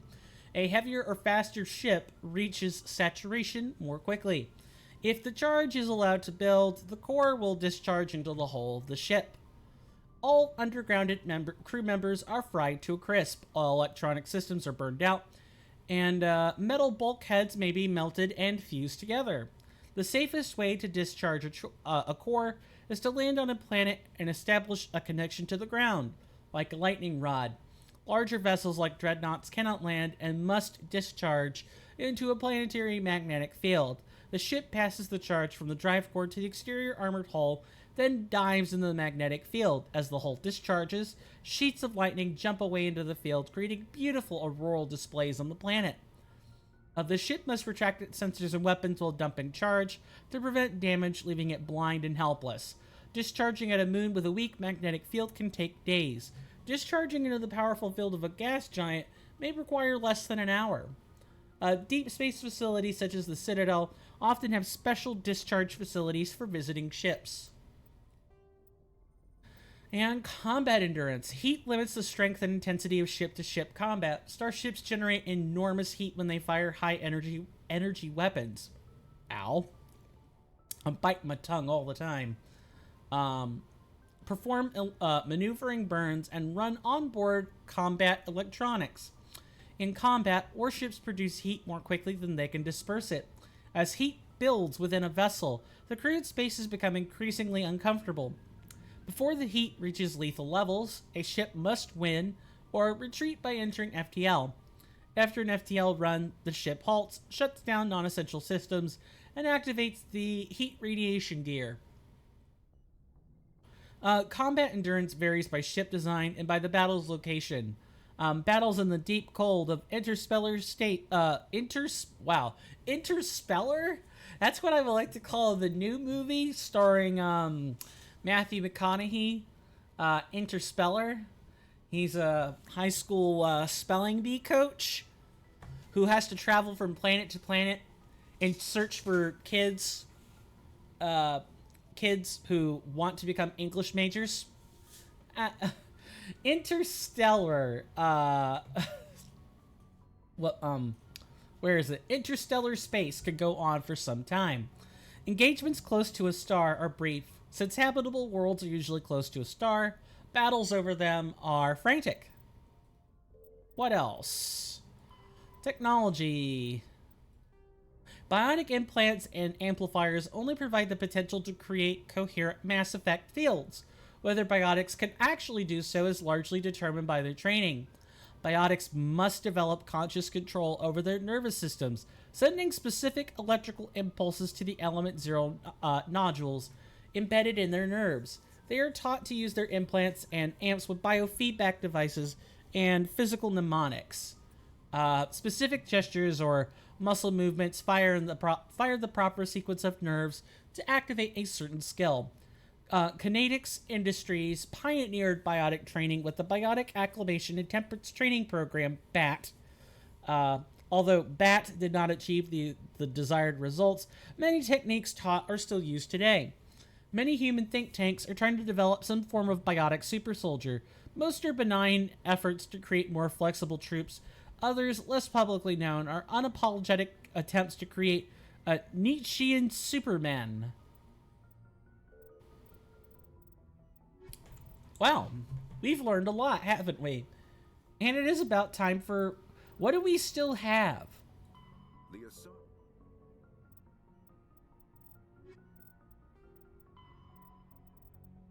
Heat management. Okay, we do have one last thing to read. Dispersal of heat generated by onboard systems is a critical issue for a ship. If it cannot deal with the heat, the crew may be cooked within the hull. It uses this term very often, I realize. Cooking crew members. I too would love human meat roasting on a metal slab. Or mortal meat, maybe. We don't know. I hear L-DNA is especially difficult to digest, though. So maybe don't cook Quarians and Turians together. At least don't eat them if you're human. Definitely don't eat mortal species, folks. Just don't do it. Radiation is the only way to shed heat in a vacuum. Civilian vessels utilize large, fragile radiator panels that are impossible to armor, because it'll trap the heat back in.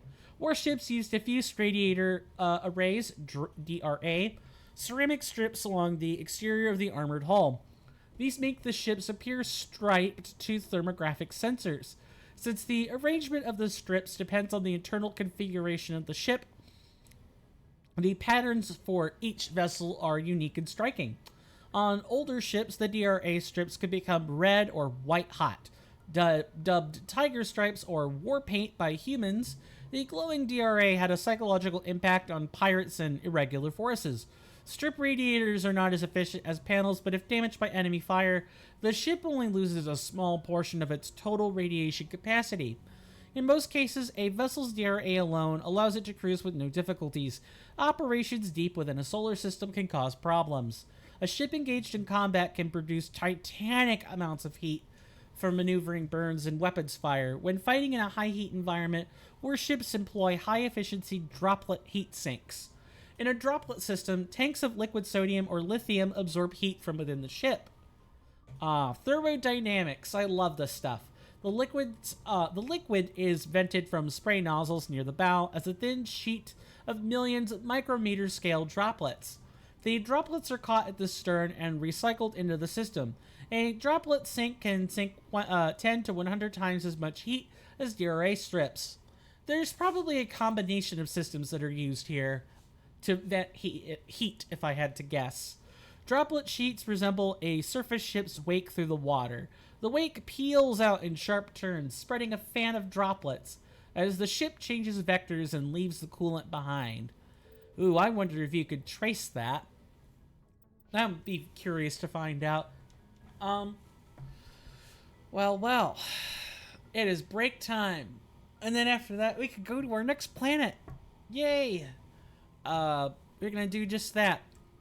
Our breaks usually last about 5 minutes. I think mine lasted a little longer the first time, but we should be good now. I'm gonna take that break. Definitely feel free to stretch for at least that for the break, and definitely feel free to stretch for at least 90 seconds because we have an incoming ad. And I will see you guys at the end of this commercial break.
I am back.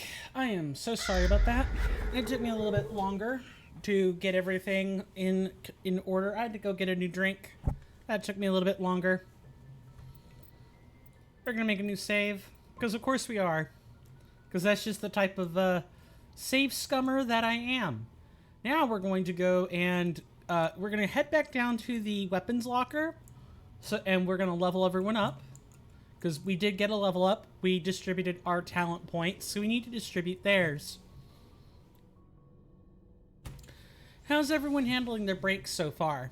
Or, like, how did people handle their break? Hopefully well. I hope so anyway. I want to take the opportunity to thank everyone for, you know, stopping by. I realize that... Oh, hello, Miss Liara. Where are your talents? I would love to be able to adjust those.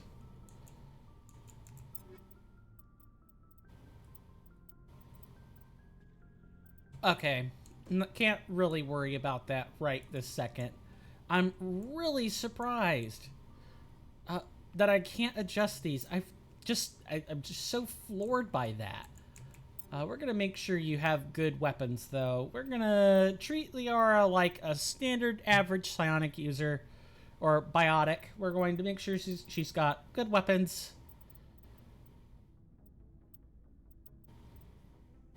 Give her a nice, good pistol. Probably give her something to disable a lot of attackers. And give her some improved sighting. And that'll probably be the end of it until we can actually distribute talent points. Looking for supplies? Yes. Let's see what you've got. You bet, Commander.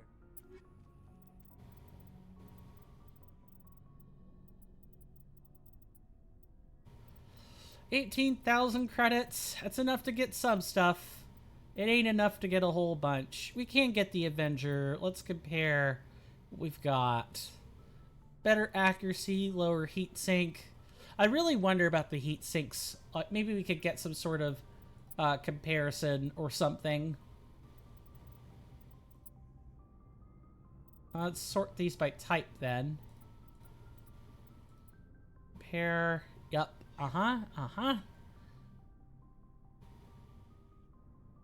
We're definitely going to be buying this. What can I say? We need the protection. Equipment.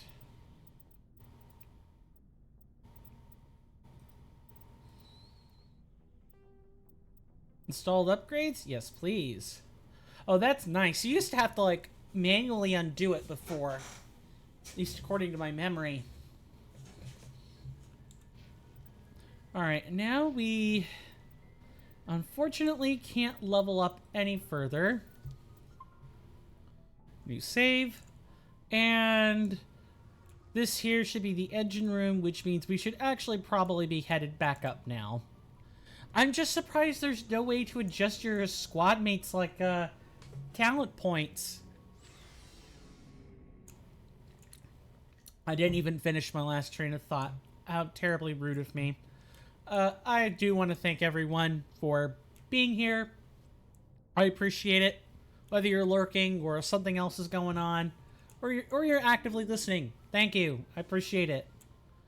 And just to clarify my, comment on, intersex folks, I'm not saying just because you're intersex doesn't mean you get folded into the camp of male or female. I only meant to say, the genetics don't necessarily support this idea of myriad sexes. That isn't how human sexuality, not sexuality, but human sex works.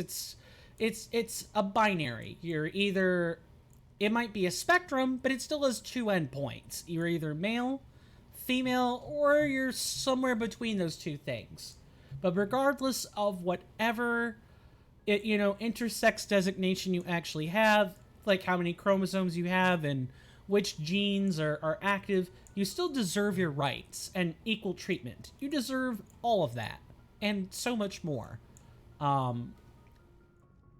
my attempt was to sort of describe intersex and make my position on it known without being confusing. But I guess if I succeeded in that, I wouldn't feel the need to come back and clarify with, you know, I'm not trying to be a jerk, and I definitely don't consider myself a sexist of any kind. I really don't have that sort of thing in my mind or body. Just that as a biologist, as someone who's studying to be a biologist at their core, that's the kind of thing we talk about all the time is, you know, where do, especially geneticists, I'm not a geneticist, but, or studying to be a geneticist, but I've had some schooling in that field. And it's something we are continually trying to understand every day. The fear, of course, is that understanding leads to discrimination. And of course, yeah, you can't return to Therum. We're stuck on that now. We go back to reading planets. Hooray! Phaistos is a small terrestrial with a trace atmosphere of carbon dioxide and xenon. The surface is scorching hot and mainly composed of sulfur and various silicates. There is little of interest on this desolate world. Orbital period, 0.3 Earth years. Radius, 4,238 kilometers. Day length, 57.2 Earth hours. Atmospheric pressure, 0.27 Earth atmospheres. Oh, so light. Understandable. Surface temperature, 551 degrees Celsius. People are being boiled alive at that temperature. And surface gravity is 0.63 G, so you wouldn't even feel gravity that much. And Zakros, Arcanes. Just gotta check these rings. You never know what's here. I believe we are safe to zoom out, though. No, that's not what I want to do. We need to actually check our journal next and figure out where we're going. So we have Liara T'Soni. We have 2 points of interest, Noveria and Pharos. What we probably want to do is start going to some of these other places. Like Survey Team. Let's go to the Antanius system in Hades Gamma to look for the missing Survey Team. Let's go here. We're just going to start clearing out the auxiliary missions from top to bottom. We're in the Artemis Tau, so... But before we move on, we should at least check, check some of the other systems. Because they can hide bonus stuff. Message coming in. Patching it through. Commander Shepard, my name is Nasana Dantius. I have a job for you. I can't say any more in an unsecured communication. If you're interested in hearing my offer, meet me on the Citadel so we can talk in person. I'll be waiting in the Diplomat's Lounge on the Presidium. Let's start looking at planets. Distant Pharos has seen only a cursory examination by an unmanned probe. It has a trace atmosphere of nitrogen and argon. Pattern. Its surface is mainly composed of tin with deposits of carbon. Deeper craters have been partly filled by ice, suggesting there may be a significant amount of water locked up beneath its frozen surface. A large, ice-bright crater in the southern hemisphere makes the planet visible from the inner system, leading to the planet's name. Orbital period, 275.4 Earth years. So long time. Radius, 7,623 kilometers. Day length, 47.4 Earth hours. Atmospheric pressure, 0.04 Earth atmospheres. Oh, not much atmospheric pressure at all. Surface temperature, negative 176 degrees Celsius. Okay, you're an icicle when you're out here bare. Surface gravity, 0.9 G. Kind of like Earth's. Turian insignia recovered. Scans of the planet Pharos revealed an abandoned base on the moon. The recon team found nothing of interest, but much of the debris was marked with the Magna Colony insignia. So, yeah, we could survey these planets, and we should absolutely do that. because we have a mission to like find materials and survey, and these planets aren't going to survey themselves. Circe is a modestly sized hydrogen helium gas giant with traces of sulfur and chlorine, not breathable. Those give it its striking yellow-green tint. As the development of the Proteus colony continues, Circe will likely be developed for helium-3 mining. Orbital period 141.9 Earth years. Radius 22,479 kilometers, typical for a gas giant. Day length 10.9 Earth hours, so it's fast. Gas deposits surveyed. While scanning this gas giant, you detected a large concentration of helium-3. I know, riveting gameplay, but look, we had action early on. I think it's good to, pace yourself when playing these games. You don't want to be rooty, tooty, pointy, and shooty all the time. You want to speak to people, and then you need moments like this. You know what I typically do when I have surveys like this? I'm thinking about what I plan to do. And sometimes I even just, take a moment to listen to the music. Listen to the music and, look at the pattern in the background or other stuff. I try to relax because the rest of the game is action-packed and filled to the brim with, all sorts of stuff. Traces of sodium, Nausicaa. Traces of sodium in the atmosphere give Nausicaa its overall dark gray color. I could believe that. But it is an otherwise typical hydrogen-helium gas giant. An abundance of water vapor in the upper atmosphere account for its white clouds. Orbital period, 57.6 Earth years. Radius, 59,729 kilometers. Day length, 14 Earth hours. Rotates fast, I see. What about Proteus? Like the Hanner homeworld, Proteus has more than 90% oceanic cover. The incredible heat thrown off from Athens raises global humidity to 100%, creating constant clouds that cover and power colossal typhoons that rage across the surface year-round. Hot, humid, and storm-racked, Proteus's rare combination of oxygen-nitrogen atmosphere and carbon-based biosphere nevertheless recommend it for colonization. A pilot program is studying the possibilities of colonies below the ocean surface, safe from the worst effects of the weather.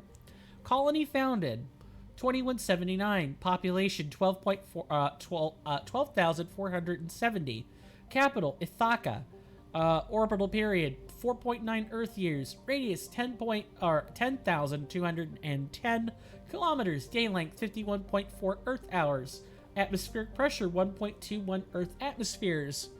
A little bit heavier. Surface temperature 34 degrees Celsius. That's kind of hot. Room temp's like 25 degrees. 34 puts us, I'd say maybe in the 80 or 90 degree category. Somewhere in that ballpark. I'm giving a really rough estimate. And it's probably not even right. Surface gravity 1.3 G. Survey. Gas deposit. Proteus has a large amount of free oxygen. Again, we have a side quest we're doing. These surveys are very much worth our time. Salamis. Except on planets that we don't survey. But it's still fun to read about them. The geological properties of Salamis have been scanned from orbit, but little else is known about it. Due to its thick carbon dioxide atmosphere and proximity to the energy star Athens, the equatorial daytime temperatures have been known to turn the surface molten. The crust is composed of iron with deposits of platinum group metals. Orbital period 0.4 Earth years, fast. Radius 6,894 kilometers, day length 58.6 Earth hours, long. Atmospheric pressure 1.40 Earth atmospheres. Heavy. Surface temperature 520 degrees Celsius, you're being boiled alive. And surface gravity is 1.3 G. Heavy. And we zoom back out to Athens. We were in Knossos, so we want to go to Macedon. And anyone who says Macedon, I'm gonna, you know, string out. I'm gonna do something. Fargalus. Or Fargalus? That, I don't know. My mispronunciation will be on the internet for all to see. Oh no! Fargalus is a standard hydrogen-helium gas giant. A lot of these planets are Greek, so I really feel as though it's probably not how I'm saying it, but we're here for a survey and that's it. It is a standard hydrogen-helium gas giant with an abundance of airborne hydrocarbons. Orbital period, 111.7 Earth years. Wow, that is a long orbit time. Radius, 40,394 kilometers.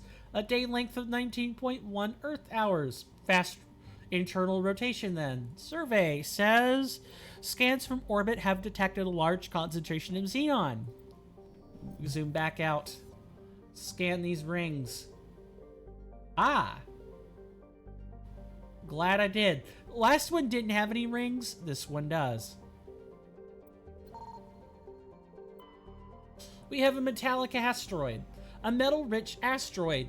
Radius, 91 kilometers.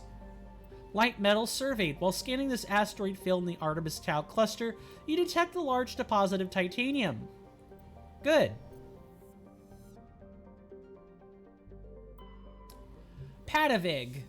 Patavig is the second of the Macedon system's giant terrestrial planets. And by far the more interesting. Most of the surface is covered by a vast sea of liquid ammonia, in which a unique aquatic ammonia-based biosphere is developed. While the frozen continents are largely bereft of life, a rich bounty of complex organisms, many larger than a human, flourish in the chilly, toxic seas. While dreadfully inhospitable to humans, Patavik is suitable for colonization by the Volus. Negotiations between the Systems Alliance and the Volus patrons, the Turian hierarchy, have made good progress. Orbital distance, 11.3 astronomical units. Orbital period, 69.8 Earth years. Almost nice. It needed to be 69 even, and then it could have been a sexy planet. Radius, 10,529 kilometers. Day length.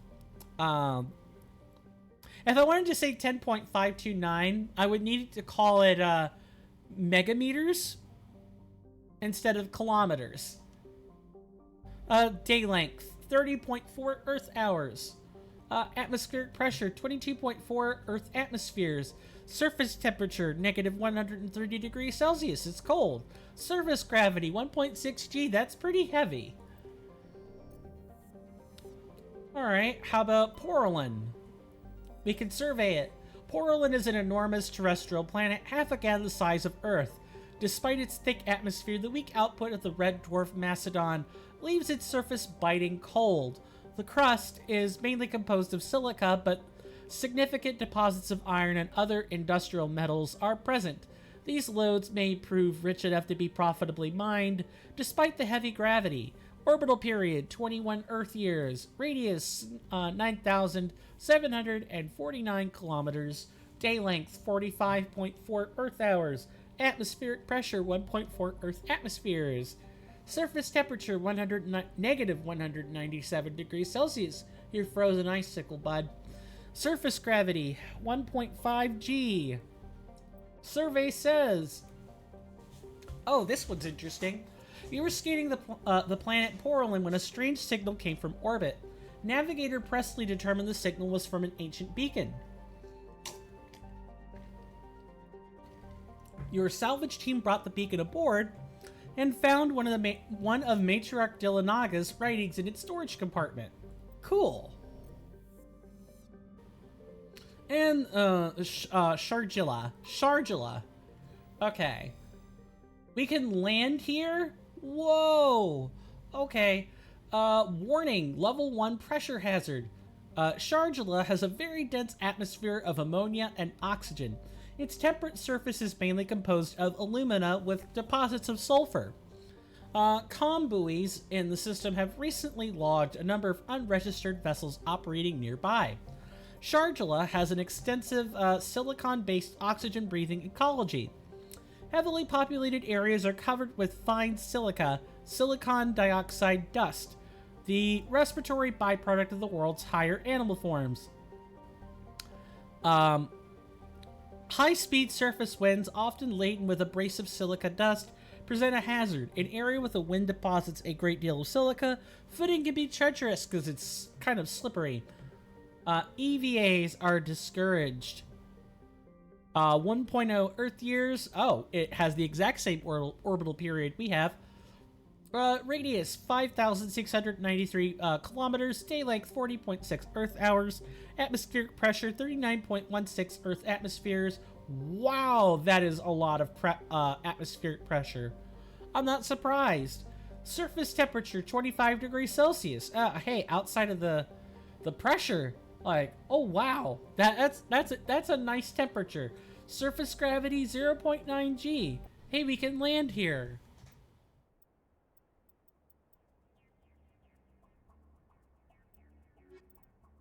We're gonna take along.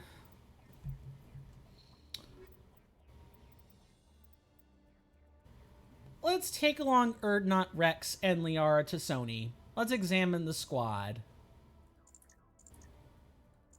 I like how you can examine it in more detail, but only to, like, see the exact breakdown.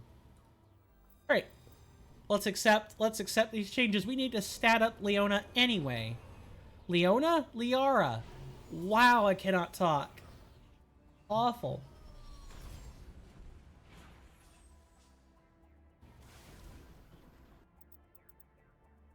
Alright, squad. Let's see. Wow, I'm actually surprised she has this. I guess like a... I guess she has the electronics half, but not the decryption half. Good to know. We're going to make sure she has warp. There are lots of points to distribute here. Advanced warp. What does Singularity do? Projects a sphere of dark energy that creates an intense mass effect field. Nearby enemies and objects will be drawn into the Singularity, unable to escape its gravitational pull. Good, it's crowd control.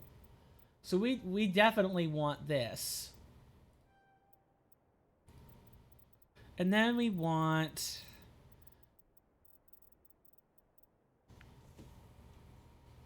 Let's see. Yeah, Asari Scientist is pretty good. She's basically like a really, really nice support unit that also happens to have excellent organic shredding ability. If you know you're dealing with like Vorcha, or you're dealing with like other humanoid species, Liara is excellent to take along. We're going to find out if I made a mistake with this particular one, because I do not remember this planet whatsoever. So we get to have a little fun. Figuring stuff out all over again. It's always fun. Let's... What else? So 26 points? I guess we should make sure... we at least have advanced first aid.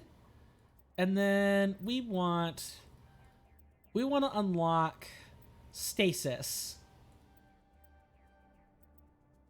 And make sure we have that. Then we're going to put some points in Asari Scientist, some points in Electronics, and then there's a really good chance we probably want... Oh, we have enough to get the full complement. Let's grab this, plus Lift, and the remaining 3 points, let's put this in Singularity. This is going to be super useful. I can't wait to show this off. You have 20 points? Okay... Heavy armor is good. You also probably want to get immunity. And stasis. Stasis is just a good ability to have. It does create some complications, but I think it'll be worth it in the long run. Get warp and throw. Alrighty, and 2 points. We'll put them into assault rifles. Alright, we should be good. Journal. Turian insignias. Keep searching until you have all the lost insignias. Yeah, welcome to the collection. And, sorry, diplomacy. Meet with Nisana. Speak to Nisana in the embassy lounge on the Presidium level of the Citadel. These writings belong to Matriarch Dillanaga. It looks like there are many other writings scattered across, to be found scattered across the galaxy. We get quite a few of these collectathon quests. We're going to look at some codex entries later. I think we definitely are overdue for action. Now, I'm surprised. Oh, you notice how there's a little timer there? Yeah, we probably don't want to... We don't want to die due to pressure. Let's get moving. Ready. Yeah, you don't want to find out what the high pressure system is like.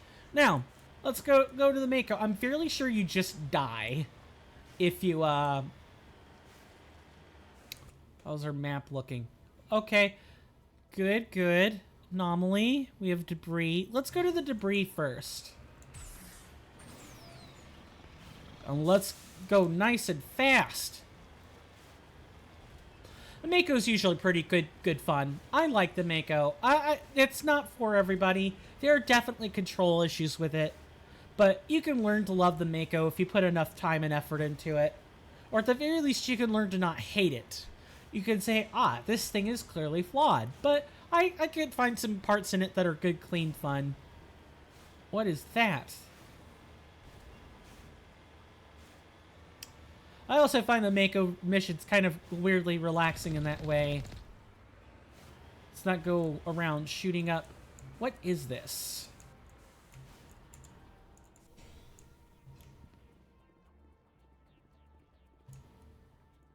Sometimes you do have to come out and inspect these.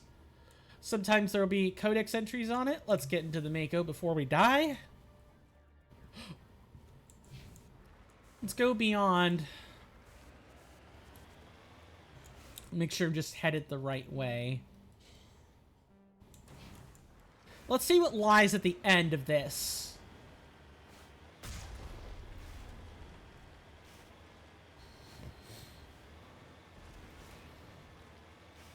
So how many people like pizza?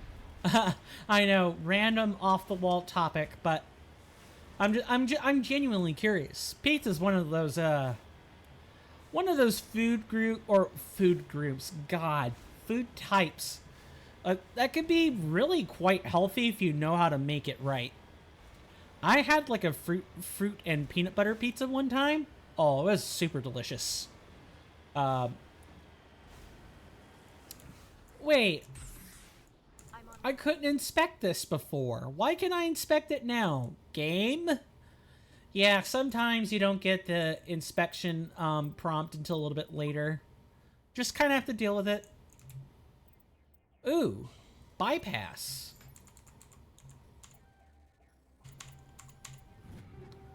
Ah, yes, and this is one of the other perks of going on, or like doing these extra side, like side visits, these extra planet landings, these Mako missions.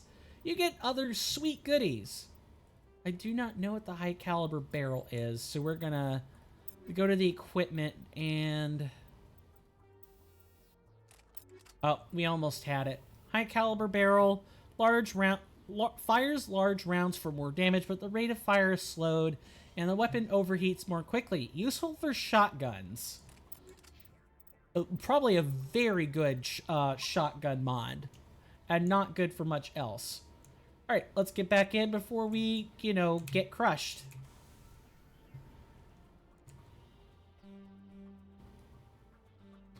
And one nice thing is you can set the destination. Let's go check out the anomaly. So now, you're not just aimlessly wandering. You can use your map to help guide where you should be going. It's not going to be perfect. And there won't always be a nice clean POI to go visit. POI is short for point of interest, but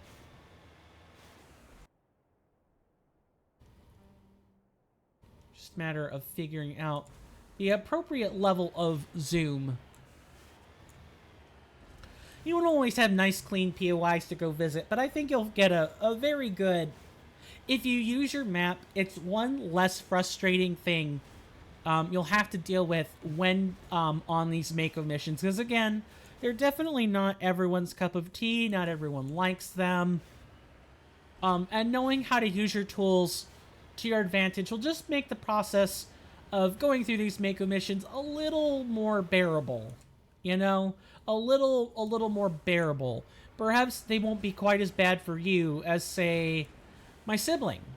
Although, in fairness to the Mako missions, regardless, I think my lovely sibling should have just worn their glasses for these. And, you know, a lot of the frustration would have been tamped down. The controls are still garbage, but they aren't the worst. And really, outside of the controls, as long as you don't have some hazard you're dealing with at the same exact time, you can always get out on foot.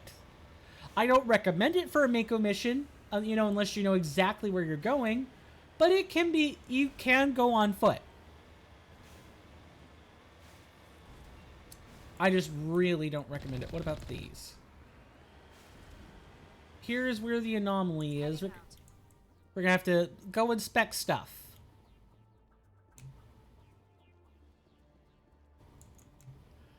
One crate, nothing there. Another crate, nothing there. It looks like it's the Sorry capsule.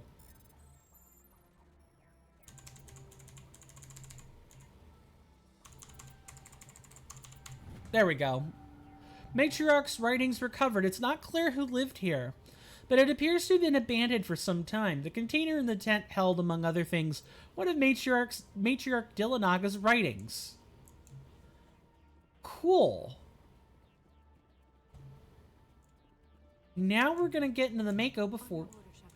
We're gonna get into the Mako before we die. Now we're going to remove the destination and instead make our way to this one, a stronghold. Oh, strongholds usually have enemies in them, though. We're gonna have to be ready for that. Look, we already have... I wouldn't say they're hostiles on the map, but we definitely have something. Like, what is this?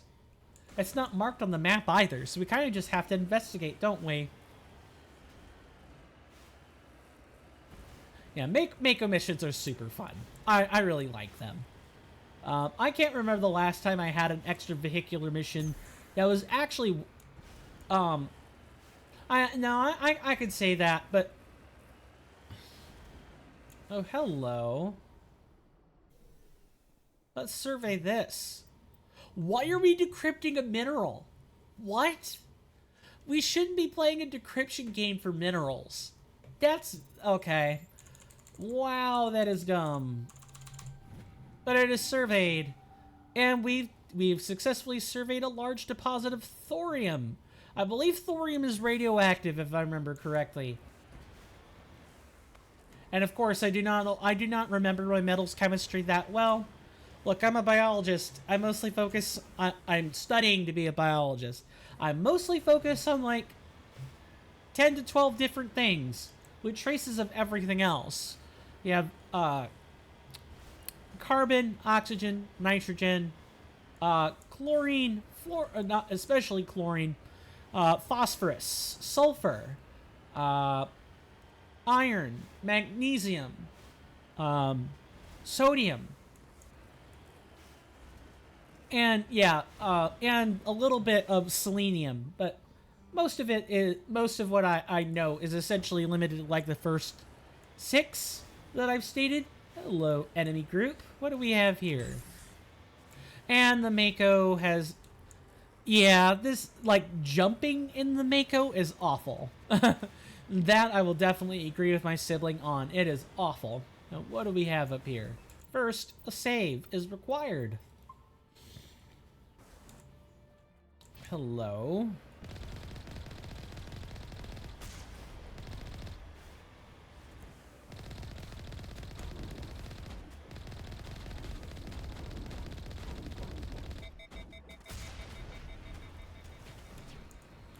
Well, we definitely overheated now. Making sure I haven't run into anything. Come on, this is not a time to stall.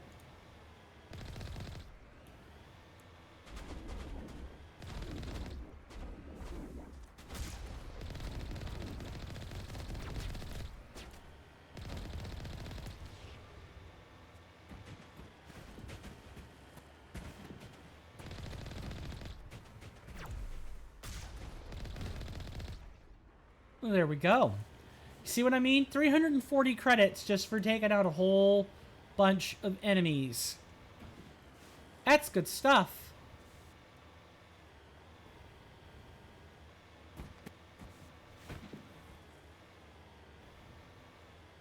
And unfortunately, running over these like small barricades does reduce our ability to, you know, like have cover for when we actually need it. But thankfully, the Mako can be a piece of cover itself. Kind of.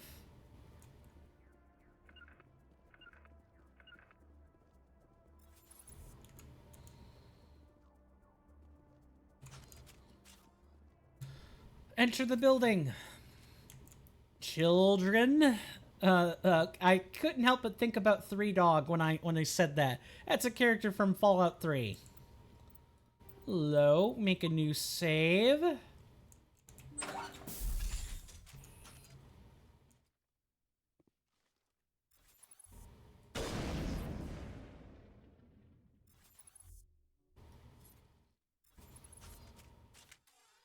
Oh no, this was not what I wanted whatsoever.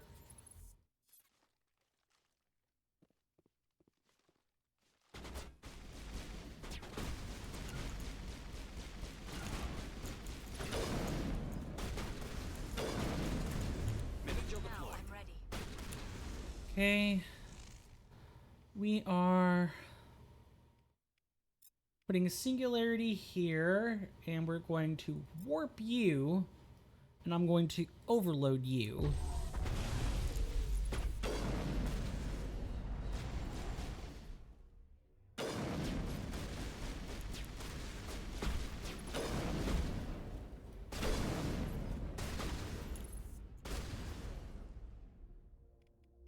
You are... Oh, how are our squad mates doing? They're okay. We're going to have you warp, and I'm going to sabotage them.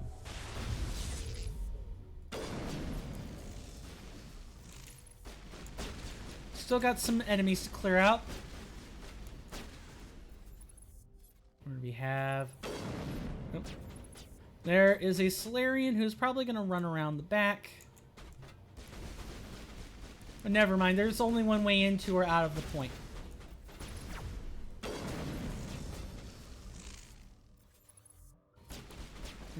We're not out of the woods yet.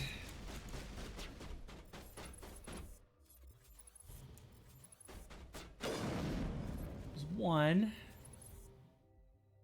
There are two more. One of them has to be hiding somewhere.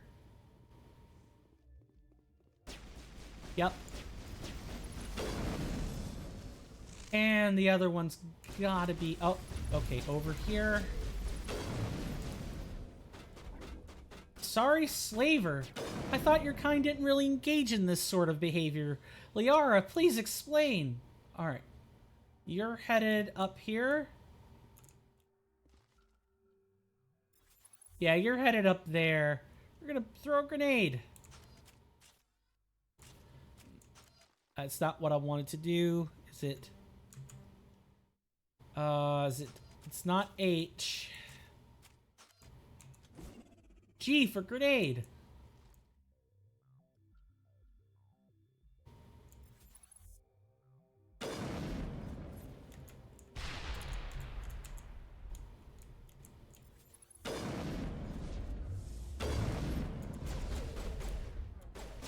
Where are you now? You are right here. We're gonna overload. Nope, we're gonna sabotage. Get your slaving butt out of here.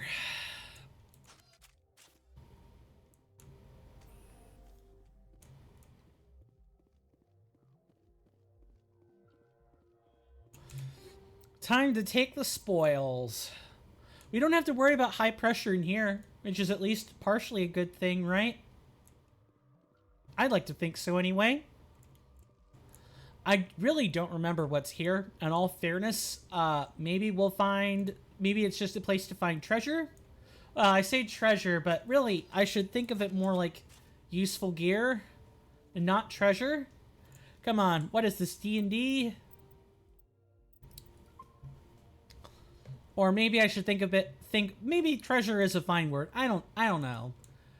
I find myself using the word treasure to discover for lootables and other stuff a lot. It's like a really common word for me. And I don't even think about it. I don't even think about varying up the word.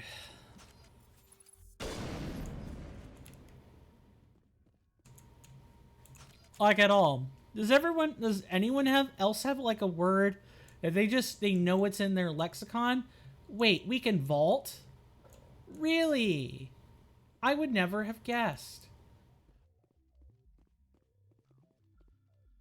Interesting. What do we get for our effort, though? A whole bunch of nothing. There's nothing up here. The only thing that we have to look at is like that console and the door back there. And nothing else. Oh, it's not even that. It's a set of controls.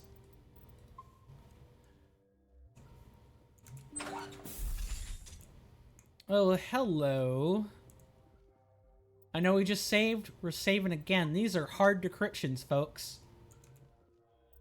Again, manual override.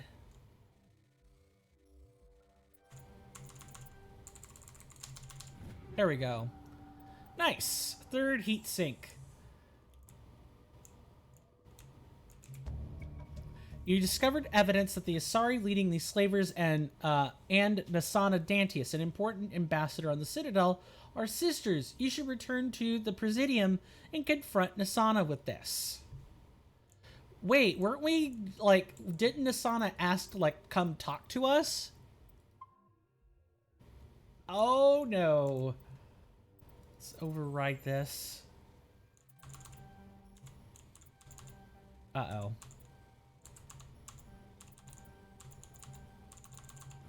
There we go. We just barely got that. And what about this malfunctioning object? Nice. We'll take these. So sorry slavers. And I believe we have bumped into Nasana once or twice, but she didn't really have anything to, like, say. Now we know why. Well, rather, not that we know why, but now we actually have a reason for her to talk. And what about this bottom door over here?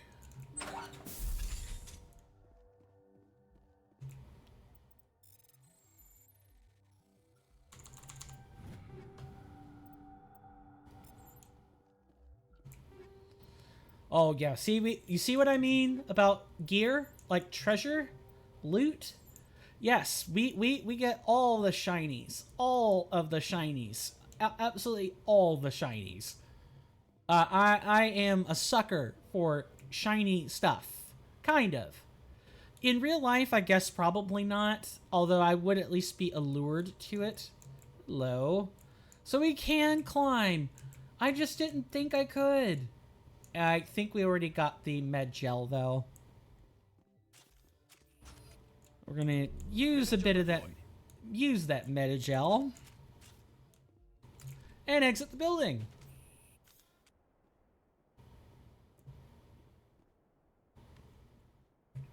So got a stronghold. We've already been, so we can clear the destination now. We can head back. It can go get in the Mako. I wouldn't be surprised if we had to. We want to save again and return to the Normandy.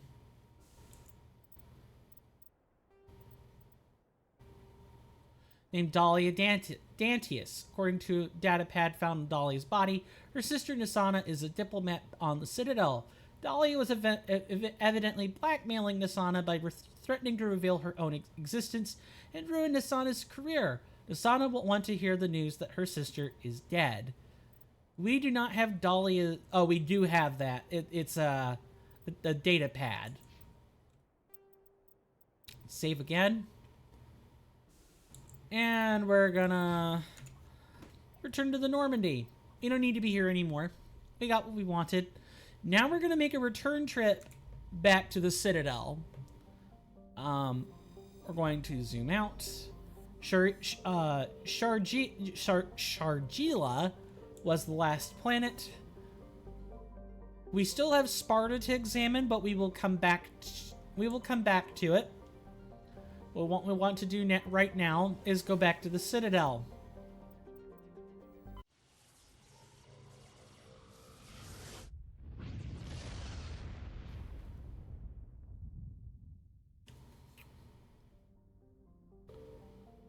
Just making sure there ain't anything else here. Alright, let's go back to the Citadel.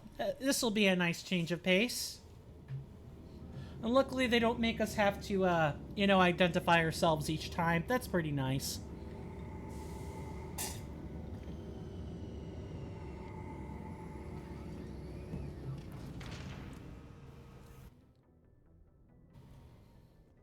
But we will have to walk out of the Citadel again.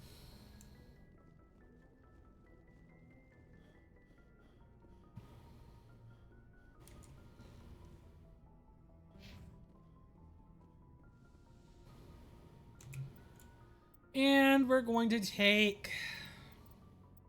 who should we take? Let's take Liara, who may be able to help us. Let's also take Garrus, because it's the Citadel.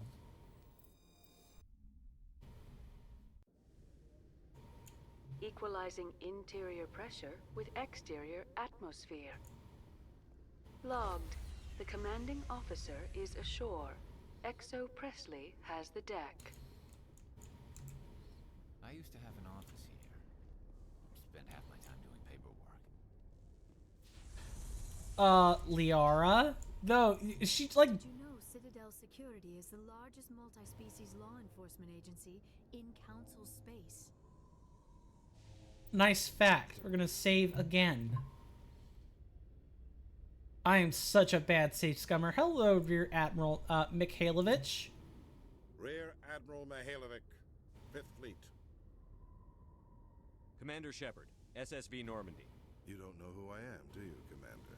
I command the 63rd Scout Flotilla. You and the Normandy were slated for my unit after Shakedown. Then the Council got their paws, claws, tentacles, whatever. They got them on our ship, and you. I still serve the Alliance, sir. As a Spectre, I can advance our interests to the Council. You still know what color your blood is, Shepard?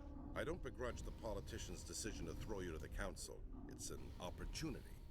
I do begrudge this over-designed piece of tin, though. Don't insult my ship, you jerk! The Normandy is a fine ship, sir. She's served us well so far. It's a gimmick, Commander. Useless in a stand-up fight. This experiment diverted billions from our appropriations bills. For the same price, we could have had a heavy cruiser. But no, we had to make nice to the Turians, throw money at a co-developed boondoggle. Boondoggle! Inspection, Commander. Normandy is an Alliance warship. I intend to see she's up to snuff. We'd be honored to show her to you, Admiral. I'll just bet. Wait here. I won't be long. Wow, what?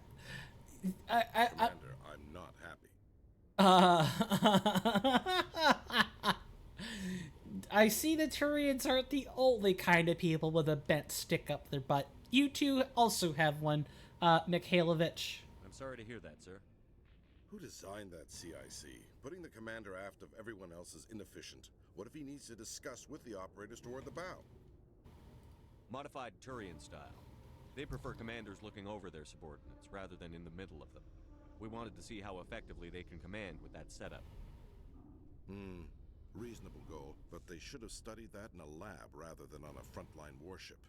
I had to shake my head at that drive core of yours. 120 billion credits at element 0 to make this thing able to move without giving itself away. You realize we could make drive cores for 12,000 fighters with that money? What good is it to hide for a few hours anyway? Useless. Do you even read history, my dude? I'm gonna love the chocolate playthrough we give to this, because I get to give this guy some overdue sass. We can loiter in an enemy system and monitor traffic, or drop infiltration teams on enemy worlds. Normandy can be more effective than the Solarian STG. Maybe. But that's not the job of a proper warship. We're supposed to find and kill the enemy fleet, not count how many times their garrison goes to the bathroom. And we need to talk about your crew, Commander. Oh, are you gonna be a racist? Are you gonna be a racist? Turians? What are you thinking, Commander? You can't allow alien nationals free access to Alliance equipment? What a racist! It costs you $0 and 0 cents to not be an ass. Excuse my French, but come on. Between Saren and the Geth, we have enough enemies out here. Treating other species with suspicion and distrust won't win hearts and minds. That assumes the hearts and minds are worth winning. That hasn't been proven yet. You have anything else to say, Commander? Any other justifications for the state of this vessel? None, sir. Very well. I don't agree with any of this, but your reasons seem sound. I'll be submitting a report to the Joint Military Council. It will not be as negative as I planned. Good hunting, Commander Shepard. Make us proud. Wait, could I have actually... Hold on. I noticed we had squad stuff. No, we couldn't have. Like, we could not have.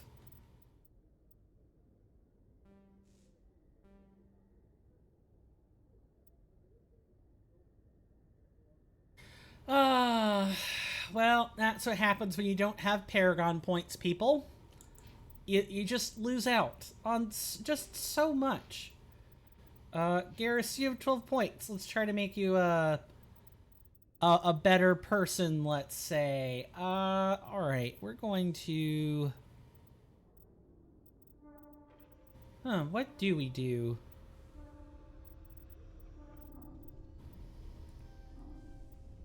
We have 12 points. And he could be useful when dealing damage. Assault training. And we're going to put some points in damping and first aid. That should take care of it. Yeah, what a jerk.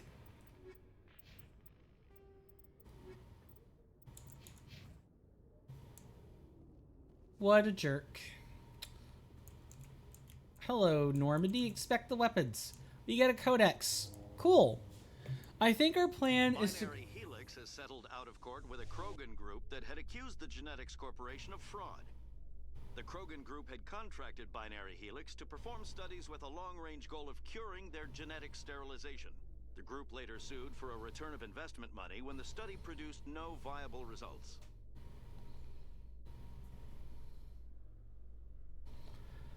Interesting.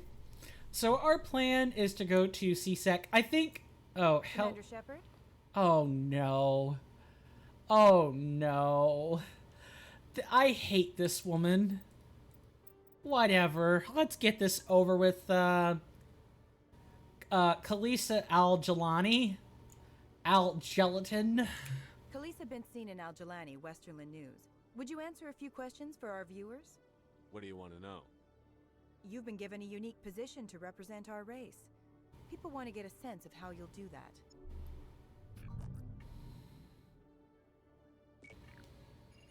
Humans have been trying to get the respect of the galactic community for 26 years. With that in mind, what are your feelings on being the first human Spectre? The Spectres represent the best of every species in the galaxy. To be asked to join them is an honor. Some have said your appointment is the Citadel throwing humans a bone. Have you encountered any situations where the Citadel asked you to place its needs before the needs of Earth?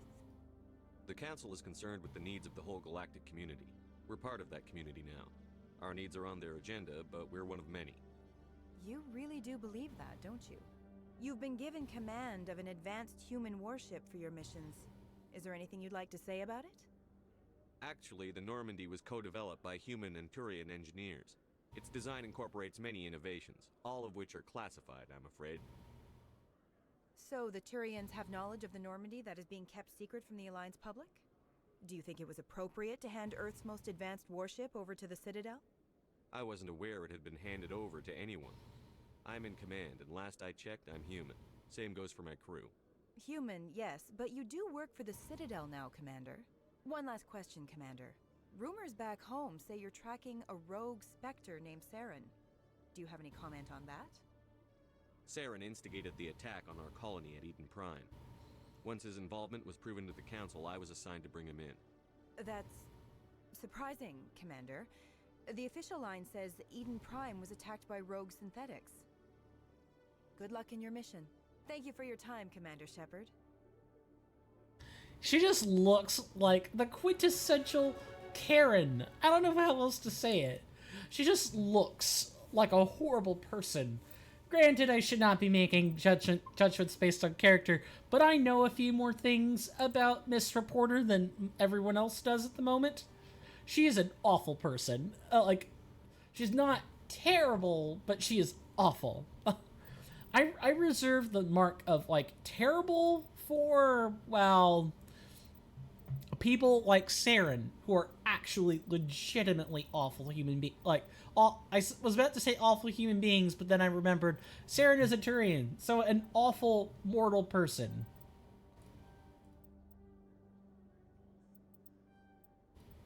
Alright. And we've got 4 points, which we're going to use for advanced barrier and work towards advanced singularity. Then for you, advanced overkill and advanced shield boost.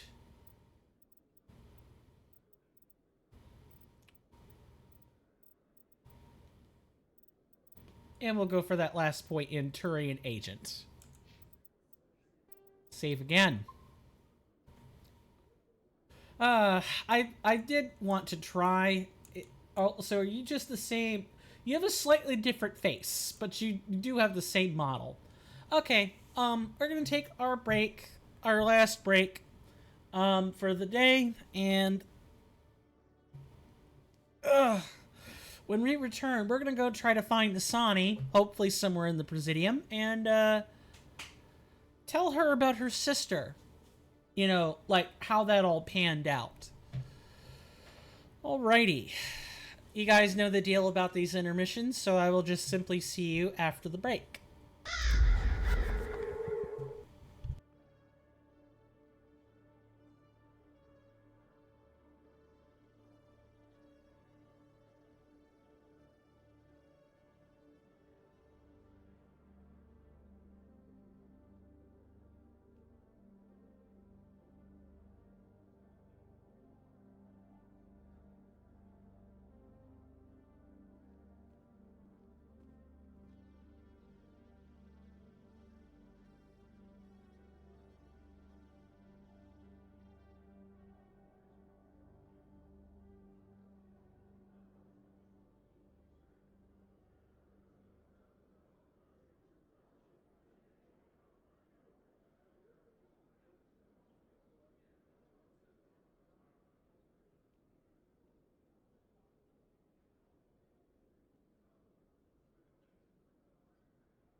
I am back.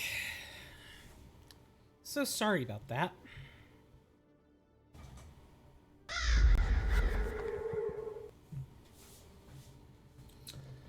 Alright, do we have anyone?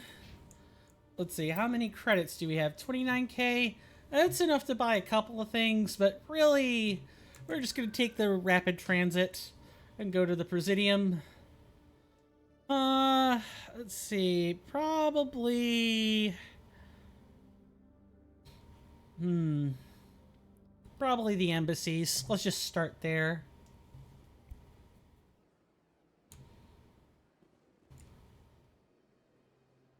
Who do we have here at this time?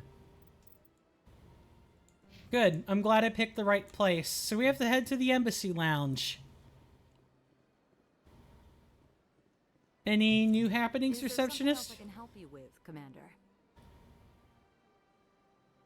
I should be going now. Have a pleasant day.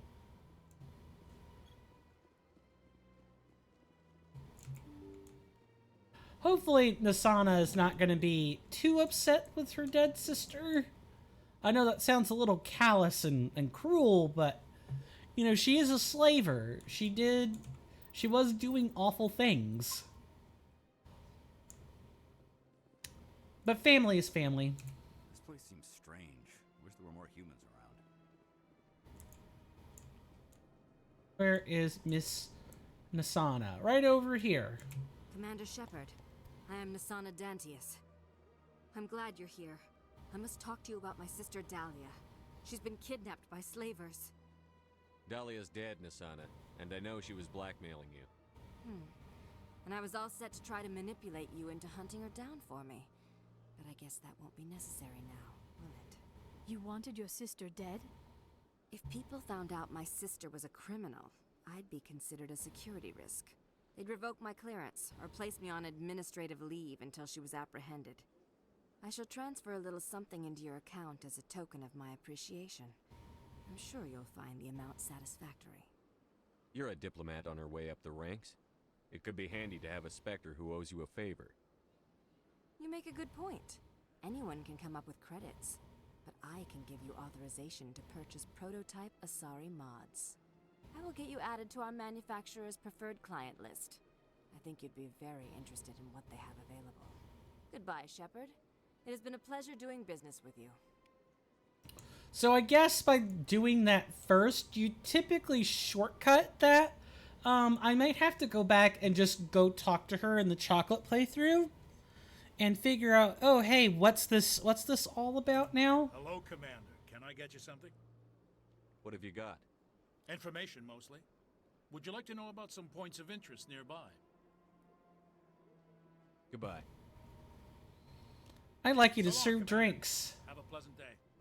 How hard is that? Alright, we are... If only Return to the Normandy was just like an option at all times. It would be nice to cut out that part of the travel. Okay, Executor Paulin, Executor So they Paulin. finally did it. I knew one of your kind would make Spectre one day. I only hope you're better than the one they're sending you after. I'll do everything I can to stop Saren. That's what worries me. Was there something you wanted? Tell me about CSEC. CSEC provides worse, and unlike the Spectres, we work within the bounds of the law.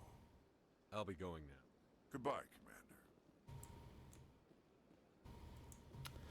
Commander. Still nothing of interest to say, huh? That's okay. I get the feeling if you'd actually like shown up much later after doing Pharos or Noveria, you probably would be able to weasel your way out of a few more complications for things.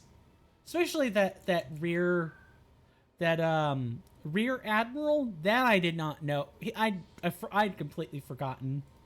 Words. No, we want Presidium.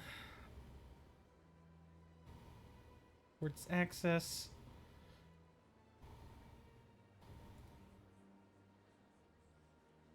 I guess it's off to CSEC.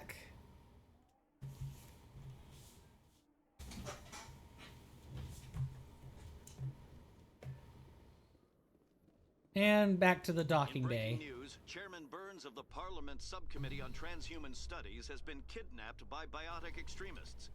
The biotics commandeered a freighter and were last seen in the Hades Gamma Cluster. No demands have yet been made. Oh, well, isn't that interesting? Guess we're gonna have to go and deal with that. Hopefully everybody enjoyed their break.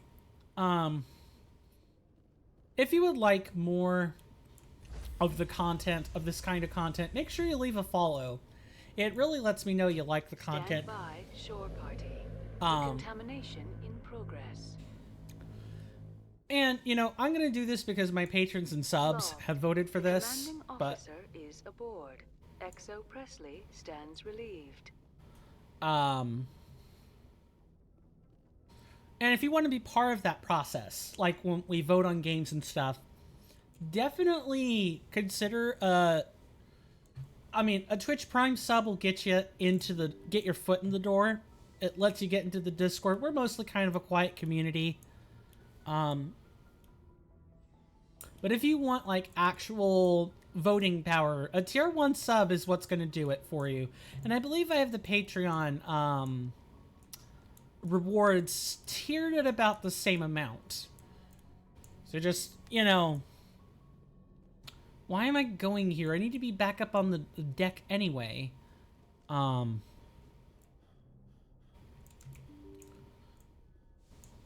Yeah, if you want to be part of that, do definitely consider a Twitch Prime, not a Twitch Prime. If you want to be part of the voting, consider a tier 1 or higher sub. I really don't have super great rewards for like tier 2 or 3, so I definitely think tier 1 is the best package. You get a lot out of your tier 1. And the same will probably be true for Patreon. If you want to like collaborate, I think I have that set up on Patreon. It's like a $5 tier. So maybe like a tier 2 sub gets you collaborative sort of investments. I honestly don't know what a tier 3. How do you justify $25 where, you know, your favorite streamer gets half? I don't know how you justify that. But I do have... Patching it through. Commander, Miss Al-Jelani's story on you just aired. She shouldn't have ambushed you like that, but you handled it pretty well. We had differences of opinion, sir. I hope she at least believed my sincerity. You handled yourself pretty well, Commander. She came across like a raving idiot. There is one other matter, however. The Citadel has been trying to play down Saren going rogue. It makes the Spectres look bad. Your mention of him was politically inconvenient. I wasn't aware of that. I won't discuss him again, sir. I'd appreciate that, Commander. I won't keep you any longer. Fifth Fleet out. Yeah, everyone is aware of your every move. You got to be careful with things you say. Yep, that statement. Some of these statements are set up to be traps. You don't always want to engage with them. We need to go back to Artemis Tau and go to Sparta, because we still have some planets to survey there. Too bad we can't skip this, though.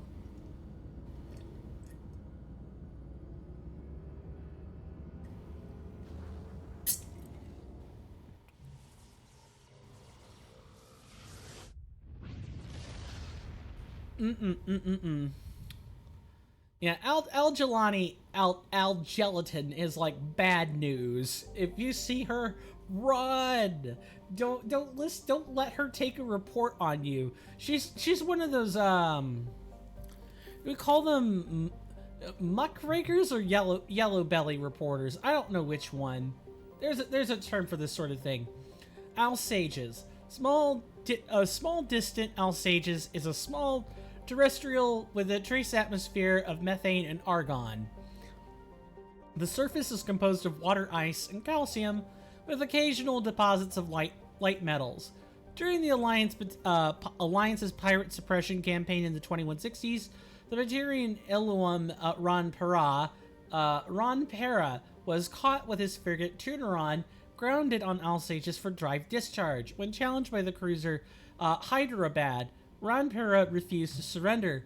The Tuneron was destroyed attempting to take off. The debris is strewn across the southern hemisphere. Orbital period 73.8 Earth years. Radius 4926 kilometers, 4926 kilometers, excuse me. Day length 23.3 Earth hours. Atmospheric pressure 0 Earth atmospheres. Wow. Surface temperature negative 193 degrees Celsius.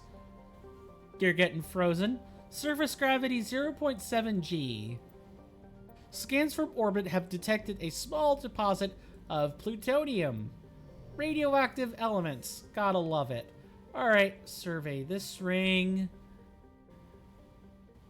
The detection radius is pretty generous if you find something, but you still gotta make that clean sweep.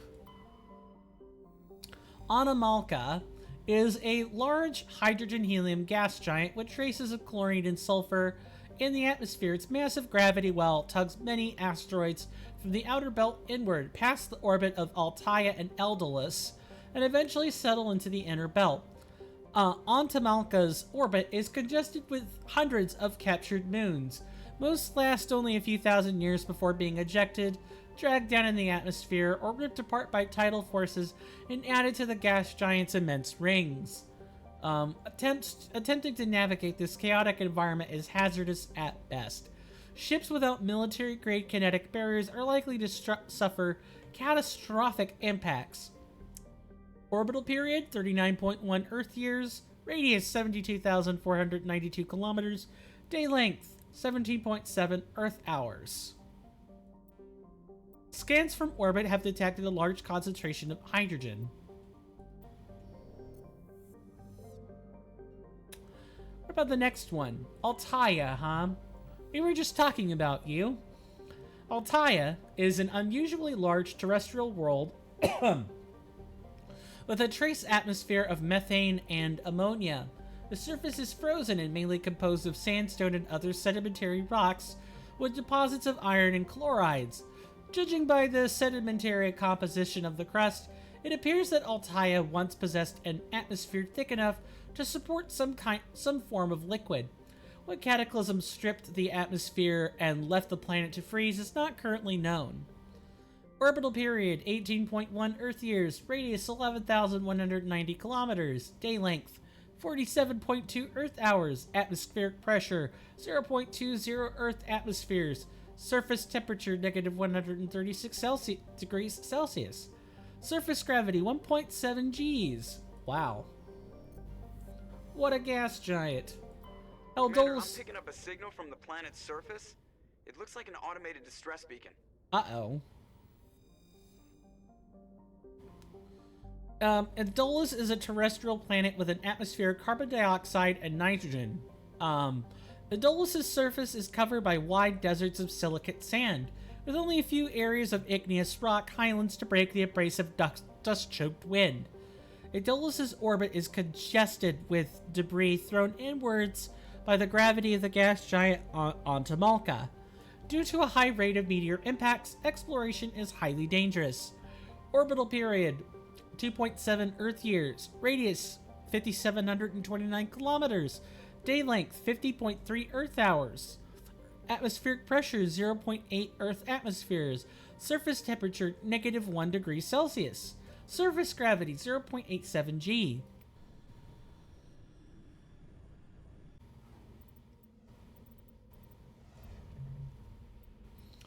Okay. Who do I take along?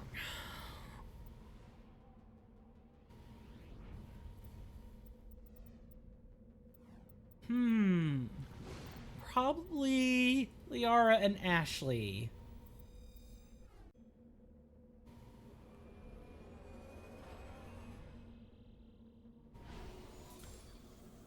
Another day, another Mako mission.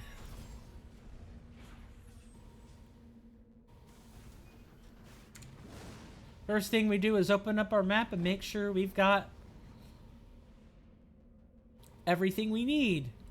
It is a topographic map, so it's not going to tell you about mountains or valleys. Instead, it's just going to give you an elevation reading, and you're expected to kind of make out what that is.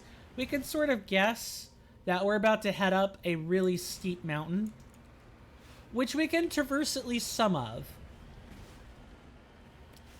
After all, the Mako 6-wheel drive and awesome tire treading is more than capable of, he says, while realizing that jumping up a mountain while you're traversing a mountain is not exactly a good idea. At least not with the ability to, like, reduce your mass on the fly. Oh, hello. I know about the debris, but I'm just as interested about this rock deposit. Come on, get up the mountain. It's a bit like Skyrim mountain climbing all over again. You're looking for those seams. Excuse me. You're looking for those seams that are, gonna tell you where the gradient is, steep enough or not so steep that you can actually make your way up the mountain. All right, got 8 points.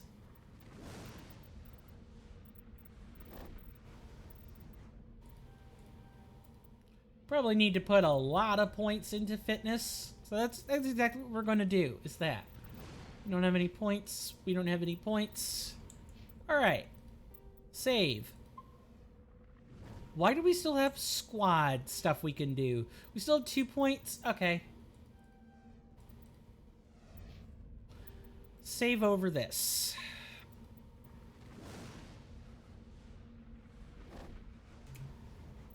Decrypting a mineral. My god.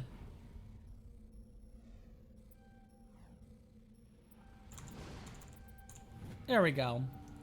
Lithium. There was a song by that title.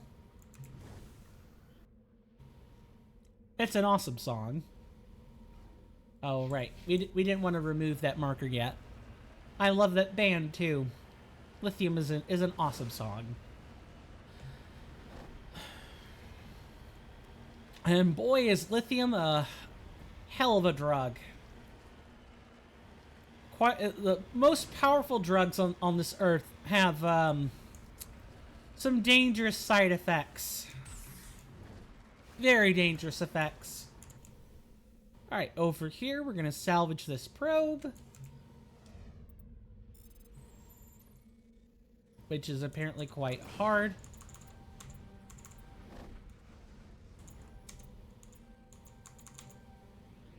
Uh-oh. There we go. Got it. Got it. I thought for sure I was going to fail that. Save again. We'll remove that. There's the distress signal. Let's investigate the anomaly first. We're not timed or anything. We're not under the implication that we're timed. So we might as well just explore. See everything there is to see. I go from there. We all know how RPGs work, folks. Unless there's an actual timer on the screen, or you know that they do some sort of event tracking, there's like how many events did you do before you got to the distress signal? Distress signals are kind of like suggestions. You should do them immediately. However, they aren't the biggest deal in the world if you don't do them immediately. Here's the anomaly,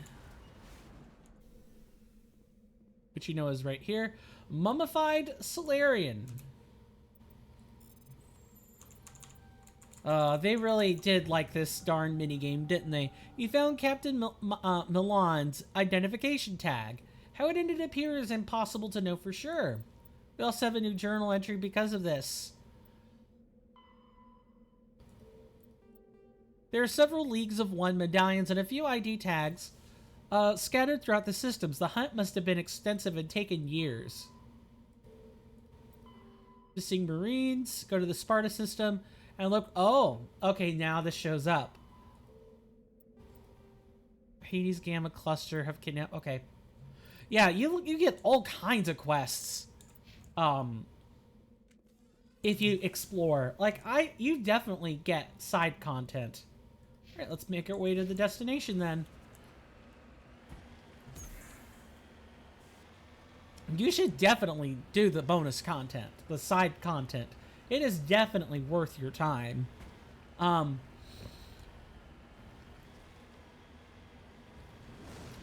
maximum level is like 60 or 30, and it's like 60 in the other two or something like that.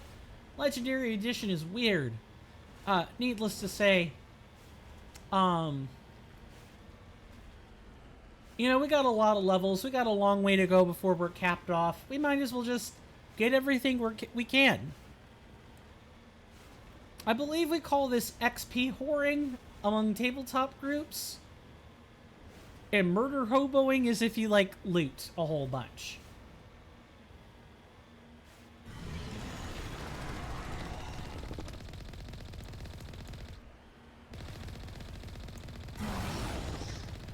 Welcome to a giant... Oh.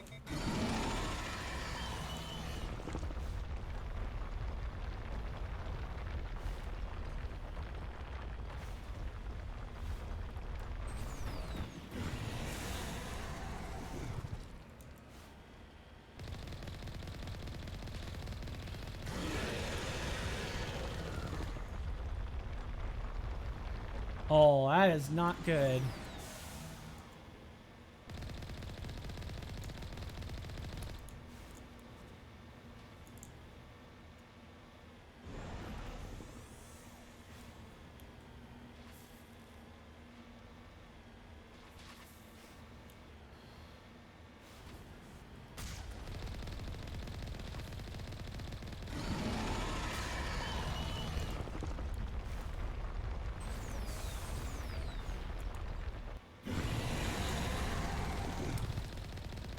Just take your time with the Thresher mod, and you'll be okay.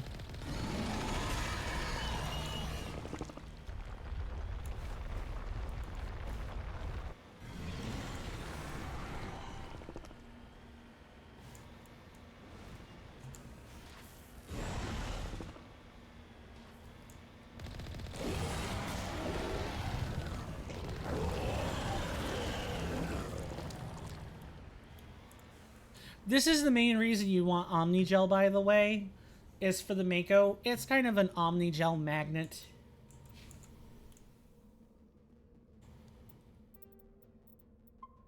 Oh, well, hopefully we don't have more to worry about. Please don't tell me we have... Okay, I feel like we killed it. These are Alliance soldiers. It appears they were lured here by the distress beacon. That's not good. It means we were... These are Admiral Kahoku's men.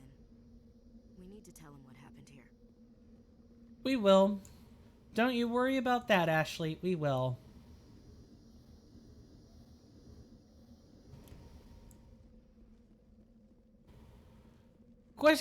A good follow-up question is, who placed the beacon?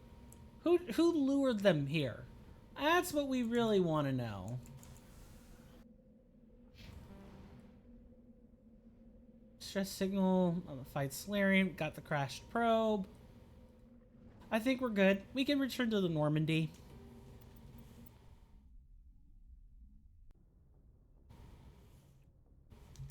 Is it back to the Citadel? Citadel Tower and inform the Admiral. We sure do.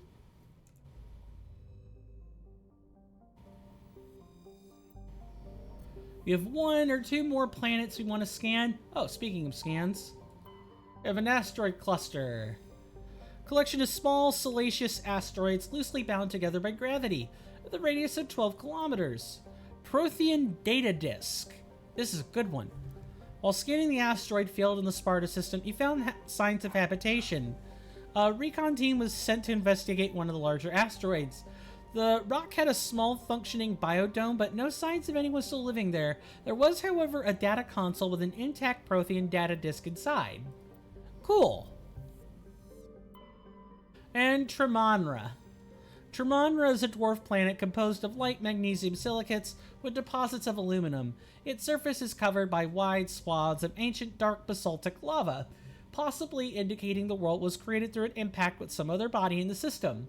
Tremonra's magnetic field is non-existent. This makes it impossible for ships to dump drive charge from orbit. That said, Tremonra's minuscule gravity allows for even cruiser-sized vessels to land safely for direct grounding.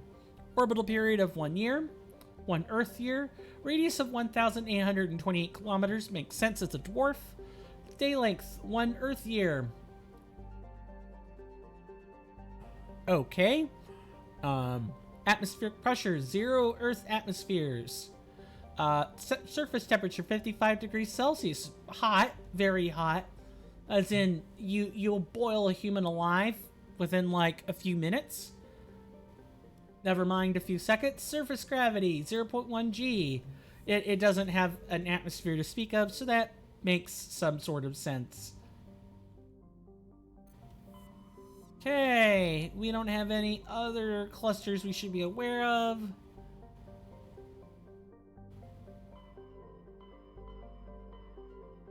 Back to the Citadel. We're going to be seeing a lot of the Citadel.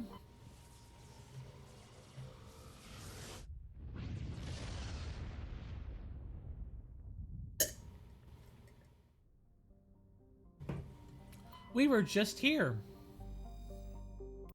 We were just here, weren't we?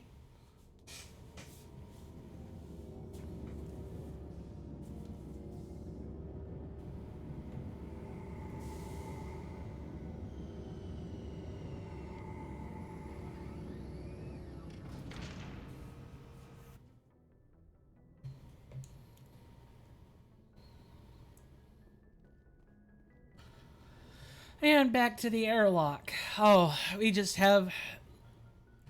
I hate that we're doing it like this, but at the same time, doing things this way allows us to sort of take different people back and forth to the Citadel without much of a problem.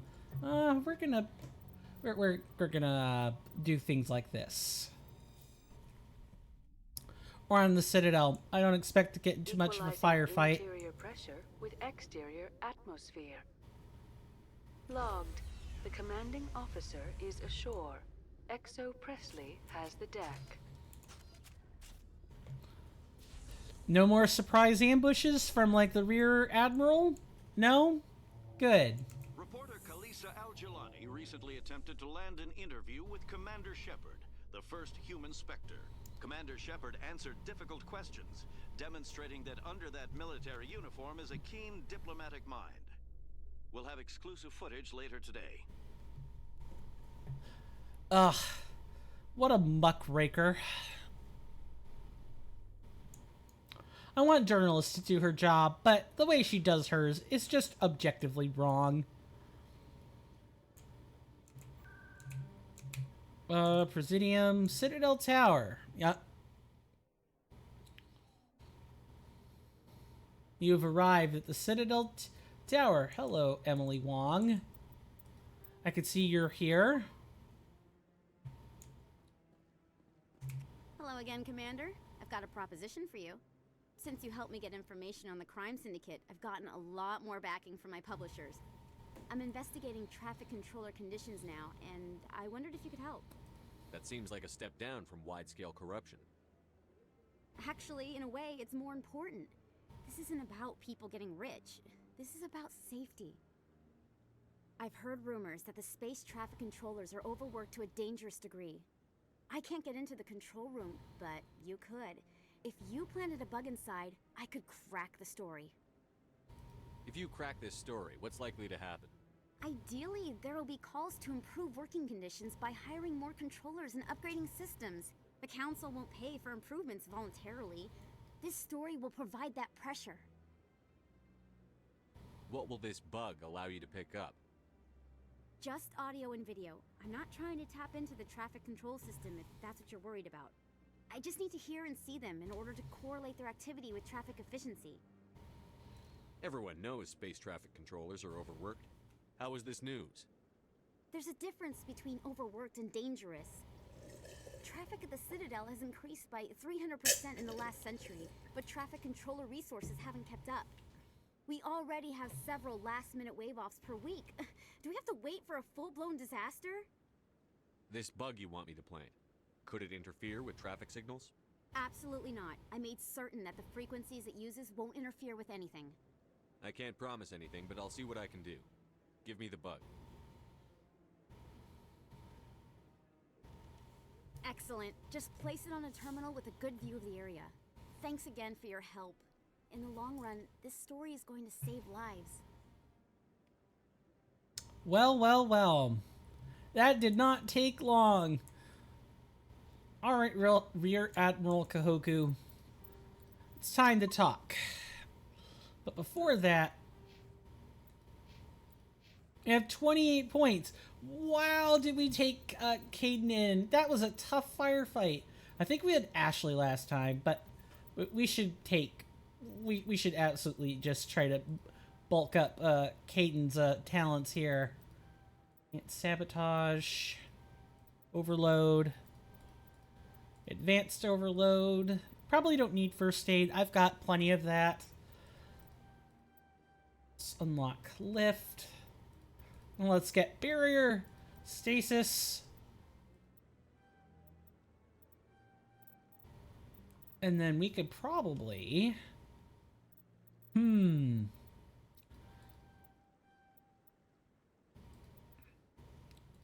Yeah, let's get the neural shock.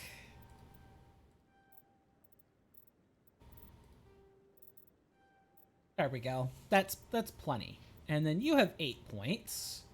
1 point in pistols. What else? Let's get some points here. Some advanced damping. Good stuff. Good stuff all around. I'm the one with first aid, and I'm one with basic, the BS first aid. I should put more points into this when I've got Paragon points. I don't know how to feel about the fact that they abandoned this sort of Paragon Renegade thing in Andromeda. On one hand, I think it actually goes a long way to smoothing gameplay. Makes it more like Dragon Age. On the other hand, it makes it more like Dragon Age. So it's a less distinct game because of that. Hello, Kahoku. Commander Shepard, isn't it? My name is Admiral Kahoku. Is there something I can do for you? You send a recon team out into the Artemis Tau cluster? Yes, that's right. They went missing a few days ago. I've been trying to find out what happened to them, but I keep getting the runaround from Alliance brass. Do you know something about this, Commander? I'm not sure how to tell you this, Admiral. Your men were killed by a Thresher Maw. A Thresher Maw? That's not... My men wouldn't just stumble into a Thresher nest. Not the entire unit. Somebody lured them there with an Alliance distress beacon. Placed it perfectly so they'd land right beside the Thresher nest. Damn it. I had a bad feeling about this ever since my team disappeared. An Alliance beacon used as bait, my unit wiped out, and nobody seems to know anything about it. Commander, I appreciate what you did. Now I need to do my part. The families of those Marines deserve to know why they died. Can I help you? I would love to help you, because this doesn't affect just, you know, you and, like, your sense of honor, but also this means that someone is sabotaging the Alliance. Anything you need from me? Not right now, Shepard, but I'll let you know as soon as I find something out.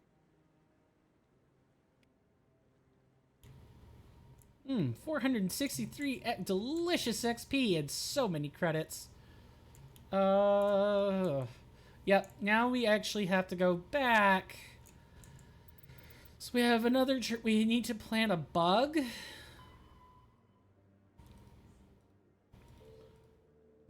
Traffic control center near the back of CSEC. So we need to go to the CSEC Academy is what I'm hearing.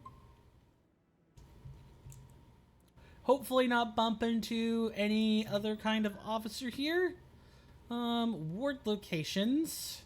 CSEC. Let's go right to CSEC.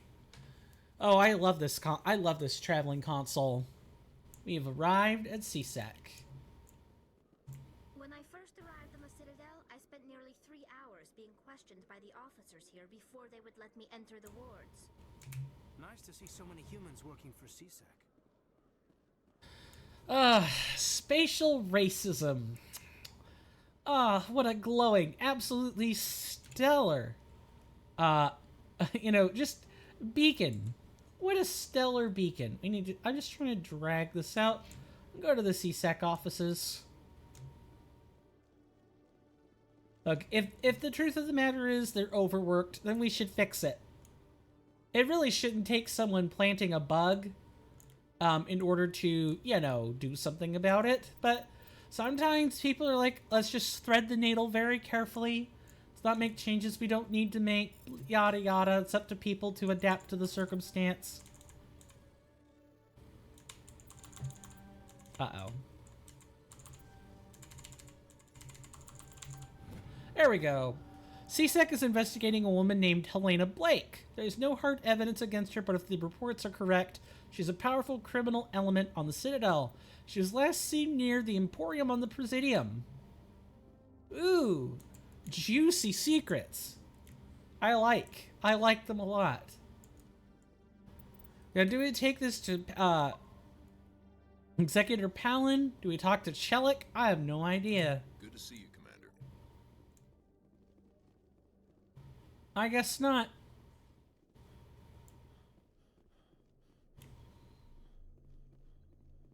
Plant bug.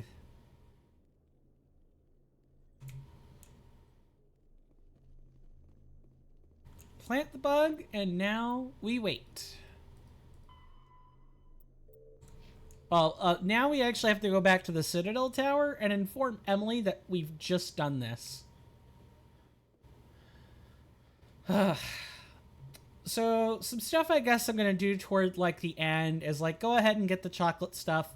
Like, I'm gonna begin looking into that along with all the other stuff I have to do. Oh, I'm gonna be a busy man this summer. An absolutely busy man. I've gotta clean my office, clean my room. Gotta... Not that they're incredibly dirty or anything, but I gotta, like, go through my papers and get rid of stuff I don't need anymore. I've gotta mop, sweep. And then on, like, the content creation side, I've got, I gotta get a 4th stream day ready. I've gotta get the Patreon fixed. I gotta get coffee in order. Oh, I got so much stuff to do. It's probably gonna be, not to mention the stuff with the tabletop group that I still have to keep up with on the side. Oh, I am a busy person. I'm not as busy as someone who works, mind you, like has a real job, but I feel busy at the very least. Back to the Citadel Tower. I wonder what else people do with content creation that kind of feels like full-blown work. Hello, Miss Wong. I'm already getting readings. This is gonna make a great story. Thank you so much for your help. Here, this is everything I've got from my publisher's budget. It was no problem. Good luck with your story. It deserves to be heard. I appreciate your support. I hope this will save some lives in the long run. Thanks again for your help. I'm gonna show this to my publisher. Every little droplet of Paragon points helps.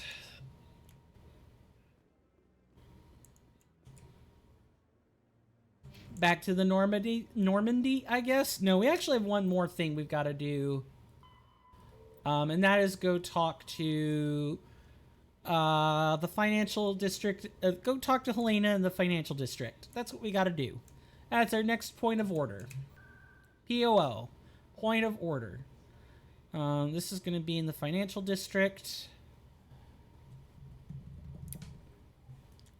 I mean, hey, we got some action. It wasn't just doing dialogue all day. We've had a good bit of back and forth, which I like. I like when there's a good back and forth.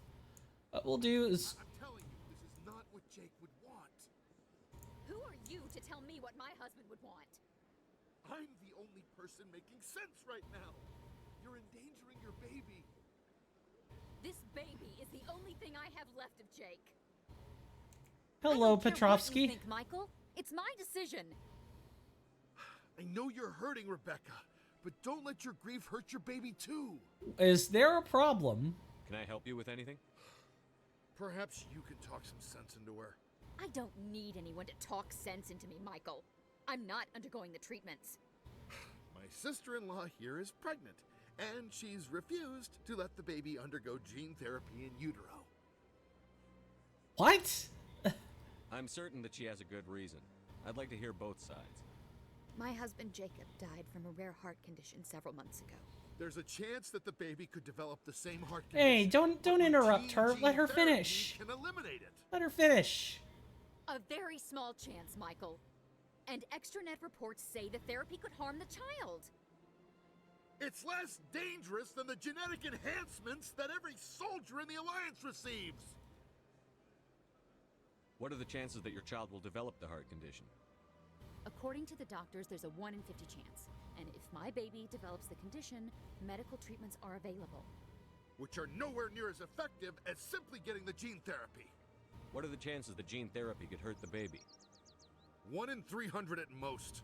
But extranet articles say there could still be long-term complications we don't know about. Don't you understand? If my baby is that 1 in 300, I will always wonder if I killed my baby for nothing. Oh, this is a hard choice. I want her to choose, but the odds of something bad happening are... Something bad happening because of the treatment is 1 in 6. Like a factor of 6. There's at least it's 6 times more likely that your baby will develop the heart condition as opposed to being dead.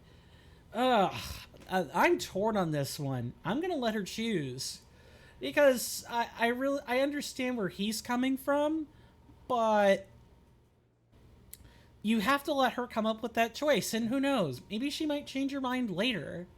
It's Rebecca's child, Michael. I think you should honor her decision.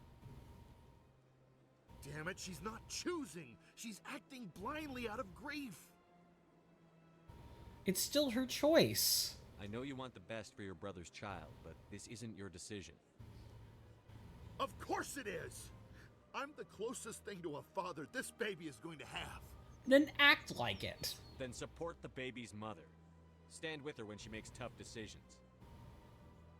This baby is the only thing my brother... It's all I have left of him. So you both have the same exact reason. That the baby's safe. It's all I have left too, Michael. I just want Jacob's child to be safe. I want to give him that much. We will. I promise.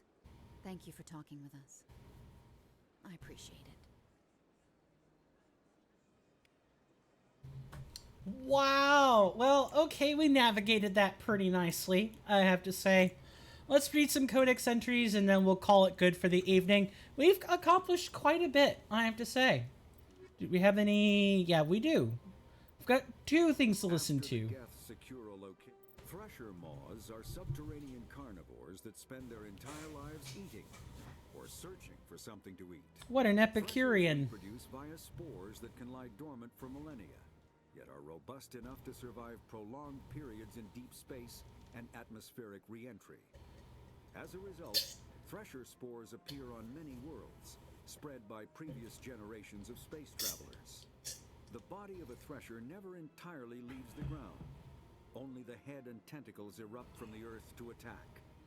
In addition to physical attacks, threshers have the ability to project toxic chemicals and emit bursts of infrasound as a shockwave weapon.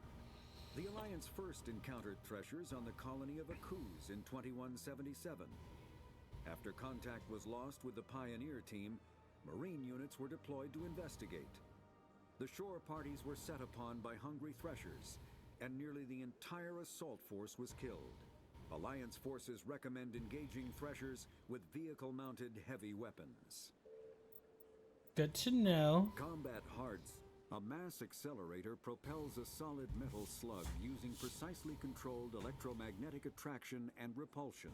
The slug is designed to squash or shatter on impact, increasing the energy it transfers to the target. If this were not the case, it would simply punch a hole right through, doing minimal damage. Accelerator design was revolutionized by Element Zero. A slug lightened by a mass effect field can be accelerated to greater speeds, permitting projectile velocities that were previously unattainable. If accelerated to a high enough velocity, a simple paint chip can impact with the same destructive force as a nuclear weapon.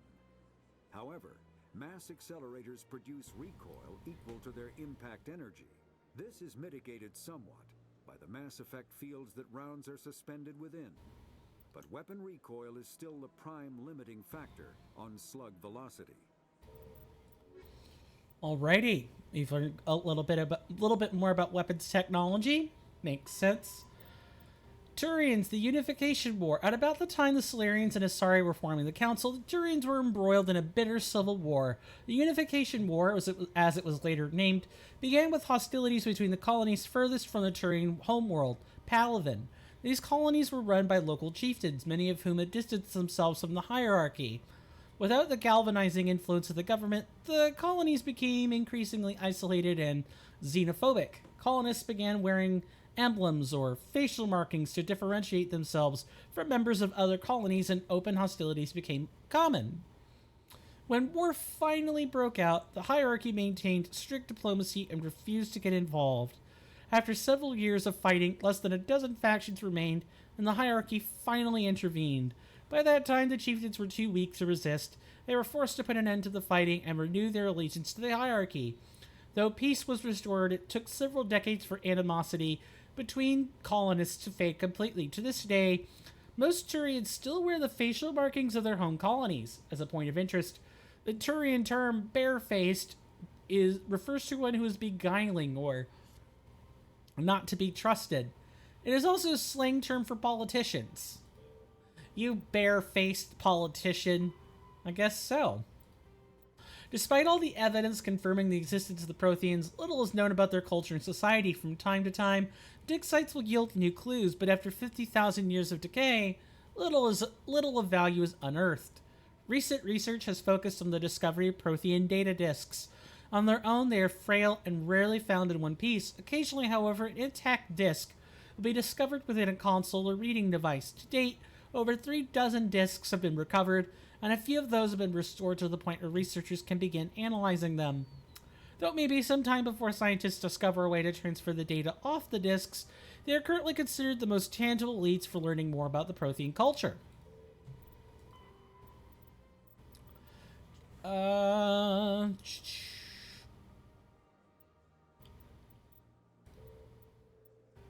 Okay, so that was the correct entry. In the 22nd century, manipulation of the human genome became commonplace. Techniques of genetic engineering advanced to the point where the rich could custom-build fetuses that grew into stronger, smarter, and more attractive adults. In more permissive regions, custom-designed life forms and uplifted animals occupied an ill-defined niche between property and sapient being.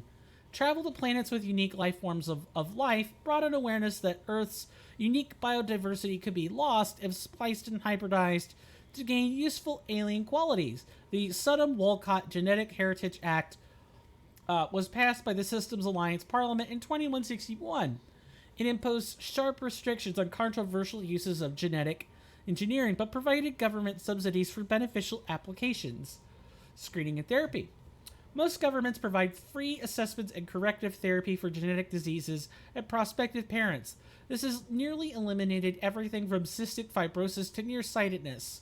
The earlier screening and therapy is performed, the more comprehensive the results. Though ideally performed on artificially fertilized zygotes in a lab, procedures are available for embryos in the womb and newborns, out of respect for personal beliefs. Enhancement. Improvement of natural human abilities is legal, but adding new abilities is not. Treatment to improve strength, reflexes, mental acuity, or appearance are permitted. Adding a tail or the ability to digest cellulose is not. Some genetic enhancement is provided for free to Alliance military recruits, but the average citizen must pay for the privilege. The process can take years to reach fruition in an adult. Engineering. Artificial hybridization of genes from compatible non-human species with human genetic code is illegal. Creation of designed life is broadly legal and mainly used for terraforming and medical applications. But sentient creatures are heavily regulated, and creation of sapient life is outlawed by both the System Alliance and the Citadel Council. Good. We don't need people making test tube babies. Or anything else of that sort. A ship's general area defense integration anti-spacecraft network, Guardian, consists of anti-missile, anti-fighter laser turrets on the exterior hull. Because these are under computer control, the gunnery control officer needs to do little beyond turn the system on and designate targets as hostile. Since lasers move at light speed, they cannot be dodged by anything moving at non-relativistic speeds. Unless the beam is aimed poorly, it will always hit the target. In the early stages of a battle, Guardian fire is 100% accurate. It is not 100% lethal, but it doesn't have to be. Damaged fighters must break off for repairs. Lasers are limited by diffraction. The beam spreads out, increasing the energy density, watts per meter squared, the weapon can place on a target. Any high-powered laser is a short-ranged weapon. Guardian networks have another limitation, heat. Weapon-grade lasers require cooldown time, during which heat is transferred to sinks or radiators. As lasers fire, heat builds within them, reducing damage, range, and accuracy. Fighters attack in swarms. The first few will be hit by Guardian, but as battle continues, the effects of laser overheat allow the attackers to press ever closer to the ship. Constant use will burn out a laser. Guardian lasers typically operate in infrared frequencies. Shorter frequencies will offer superior stopping power and range, but degradation of focal arrays and mirrors will make them expensive to maintain, and most prefer mechanical reliability over bleeding edge performance where lives are concerned. Solarians, however, use near ultraviolet frequency lasers with 6 times the range, believing that having additional time to shoot down incoming missiles is more important. Lasers are not blocked by the kinetic barriers of capital ships. However, the range of lasers limits their use to rare knife fight range ship-to-ship combat. We learned a lot about weapons technology today.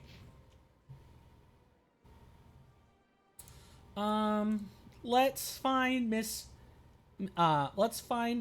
Helen, or Helena, excuse me.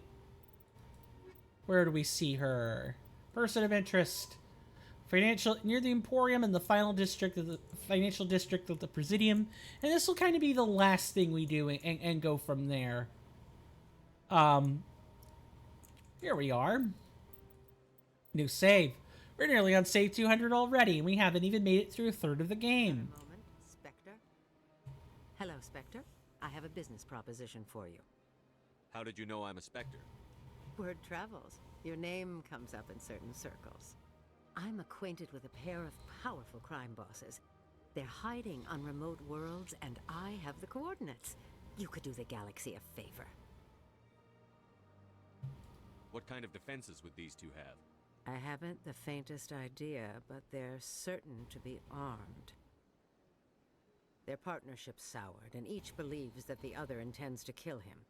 They will be well prepared. You're obviously with them. Why don't I just arrest you instead? Arrested for what? You and I are simply having a conversation. I have excellent legal representation. Arresting me would be a waste of your time. And what do you get out of this? We share interests in certain cooperative ventures, but their business practices have forced me to terminate our relationship. Once they are dead, I will manage our organization in a more tasteful manner. What crimes did these men commit? They're red sand dealers who make victims of their customers. Those who can no longer pay are sold to Batarians as slaves. They're loathsome, hurting innocent people. They must be ended. Oh, come on. I eliminate them, and then you take over and try to eliminate me. How stupid do I look? While I appreciate your estimation of my bravado, I have no intention of attempting to murder you. You are the first human Spectre, and you are doing important work for humanity. I have no interest in red sand or slavery. Anyone who does deserves to die. Our needs are aligned. If they're as bad as you say they are, they need to be dealt with. Excellent. Here are the coordinates. When these men are dead, I will wait for you at the third set of coordinates. Goodbye, Commander. It's been a pleasure to meet you. Really? That is Renegade?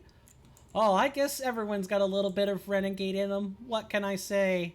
2 points, though, and a chance to knock out a bunch of crime lords? Please. I'll take my chances. What can I say? I guess we're going to be marbled in this playthrough. I wish I could say... It just doesn't make sense. The right thing to do in that scenario is to just reject the job. Absolutely, because you don't know, you're going off of information, right? You're going off of hearsay, speculation. You could go to the first planet, and turns out that one of them isn't even a crime lord. So I could understand the Renegade scoring on this one. At least it's small. Like, 2 points is not a big deal most of the time. All right. Thank you guys so much for stopping by. Really appreciate you. I appreciate everyone being here or lurking in the background otherwise. Before we leave, I'm going to give you guys over to 2 people. If you guys want something that's more relaxing, I recommend watching Lobos Jr. today. Because Lobos Jr. is... yeah, there we go. That took me a minute to actually get there. So they are actually doing some cooking. They're making some ciabatta bread meatball subs. And it's St. Jude month. So if you want to donate for charity or donate for cancer research, then definitely head over there and do that. If you want more content of a similar vein, where it's like an RPG, then check out Zem92. They are currently playing the Elder Scrolls Redguard. The Elder Scrolls Adventures Redguard. And I believe they're trying to move to Europe. So if you want to help them do that, go over, give them some attention. Show them you care. That's really about as much as I want to say. I don't feel... I feel like with the serious conversations today, I've kind of done as much shilling as I think I readily deserve.